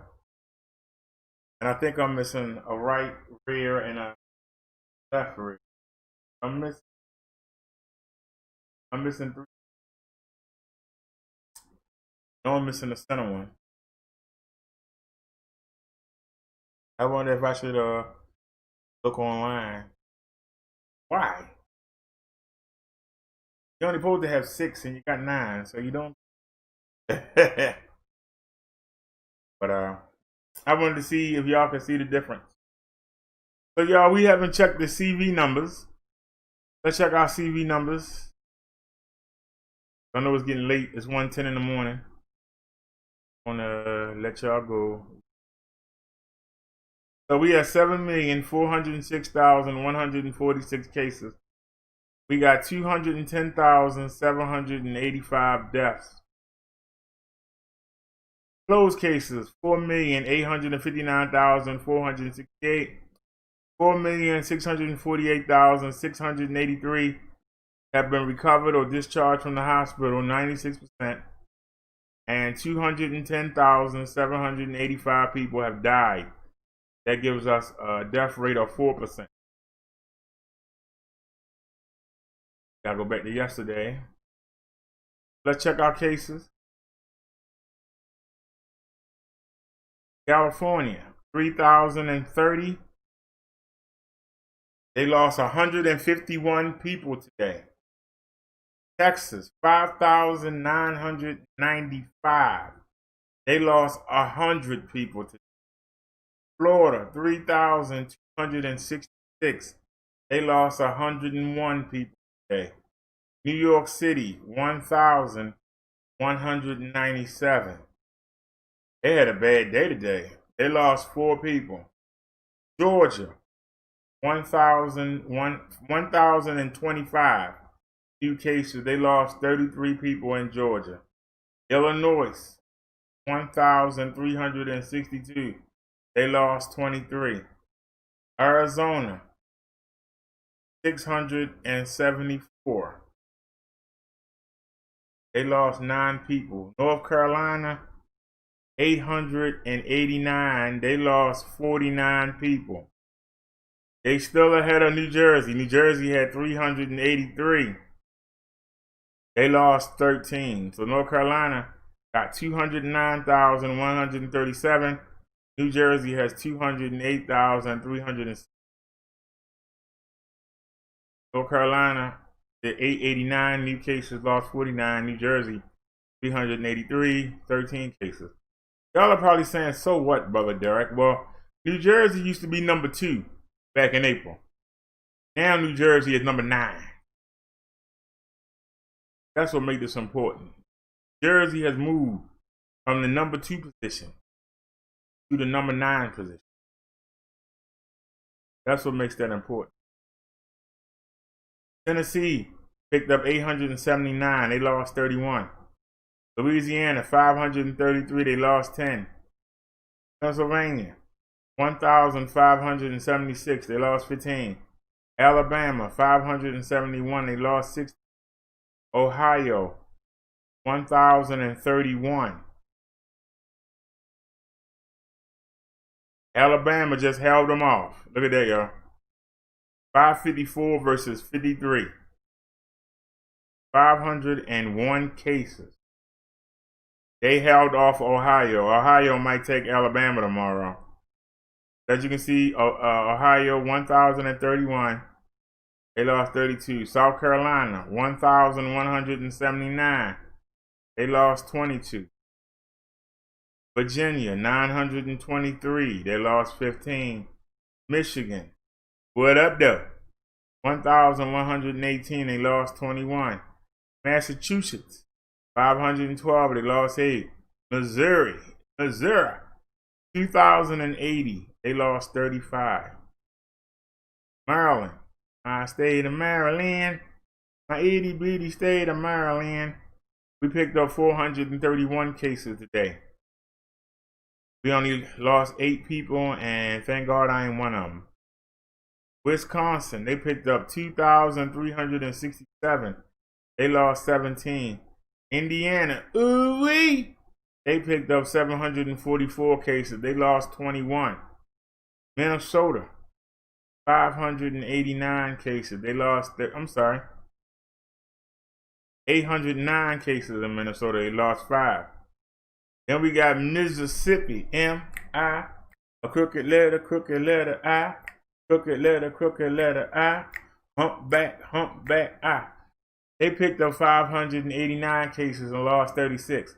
Washington State, 427, lost 22. Iowa, 651 new cases. They lost 8. Oklahoma, 1,025. They lost 11. Arkansas, 706. Lost 21. Nevada, 404. They lost 8. Utah, 694. They lost 4. Colorado, 535. They lost 2. Kentucky, 917. They lost 8. Kansas, 432. They lost 14. Connecticut, 182. They lost 2. Nebraska, 466. They lost 6. Idaho, 511. They lost 4. Oregon, 297. They lost 8. New Mexico, 172. And they lost 2. Rhode Island, 132. They lost 3. South Dakota, 259. They lost 5. North Dakota, 418. They lost 5. Delaware, 142. And they lost 1. West Virginia, 180. They lost 8. Still Columbia, 36. They lost 2. Montana, 311. They lost 3. Anybody in Montana? Hawaii, 87. They lost 2. New Hampshire, 25. No losses. Alaska, 124. No losses. Wyoming picked up 67. No losses. Maine, 37. 1 loss. Vermont picked up 4. No losses. Puerto Rico, 1,045 cases. They lost 6. Guam, 53. No losses. No stats for the Virgin Islands or the Mariana Islands. No stats for the U.S. military today. Veteran Affairs, 379 new cases. They lost 46 people today. Federal prisons, 324. They lost 9. Navajo Nation, 22. They lost 9. I want y'all to look at something real quick. You know they say it affect the young. It don't affect the young. Well, you got 65,000 U.S. military soldiers. Most of them young. You only got 96 deaths. Veteran Affairs, the ones that treat the older soldiers or the ex-soldiers, they got 67,873 total cases. Right? They picked up 379 cases today. But if you notice, they lost 3,426. For the young people, they have more cases. They have almost 5,000 more cases of the young people, but you only got 96 deaths. Versus the disabled and the old veterans, they lost 3,426. They lost 46 today. That shows you that it does affect the old more than the young. See it in the military. Federal prisons, they picked up 324, no deaths. Navajo Nation, they picked up 22, no deaths. So you got 7,406,146 new cases. You got 44,227. Total deaths, 110,785. And we had 977 people die in the United States just today. So we picked up 44,000 new cases. And we had 977 people die today. All right? We'll see what happens. You know how it is after every weekend. So, all right. Anybody have any comments on what we saw today? Saw the presidential debate. Saw some stories. Like Hassan Campbell and lost his mind. Anybody have any comment? Anything they want to talk about? Anybody?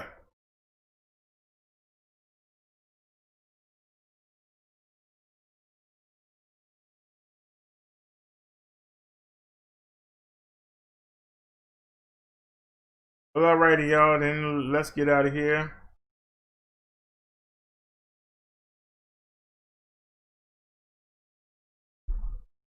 I'll do it before I sign. Thanks for watching.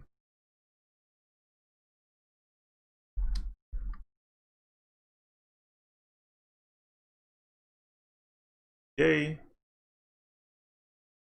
All right, y'all. Let's get out of here. As Naya would say, as I say, hopefully I'll see y'all tomorrow. Y'all have a great night. And as Naya also says, good night and rest well, gang. And I'll see y'all here tomorrow. Hope y'all enjoyed the show today. And we will be back tomorrow. Tomorrow is the sermon, so we'll have a good topic. I hope y'all ready. I might go to the store tomorrow. I don't know yet. I might go to the store. We'll see what the weather's like. But either way, we doing a sermon. So I will see y'all tomorrow. Peace, everybody. Have a great night. And we are out.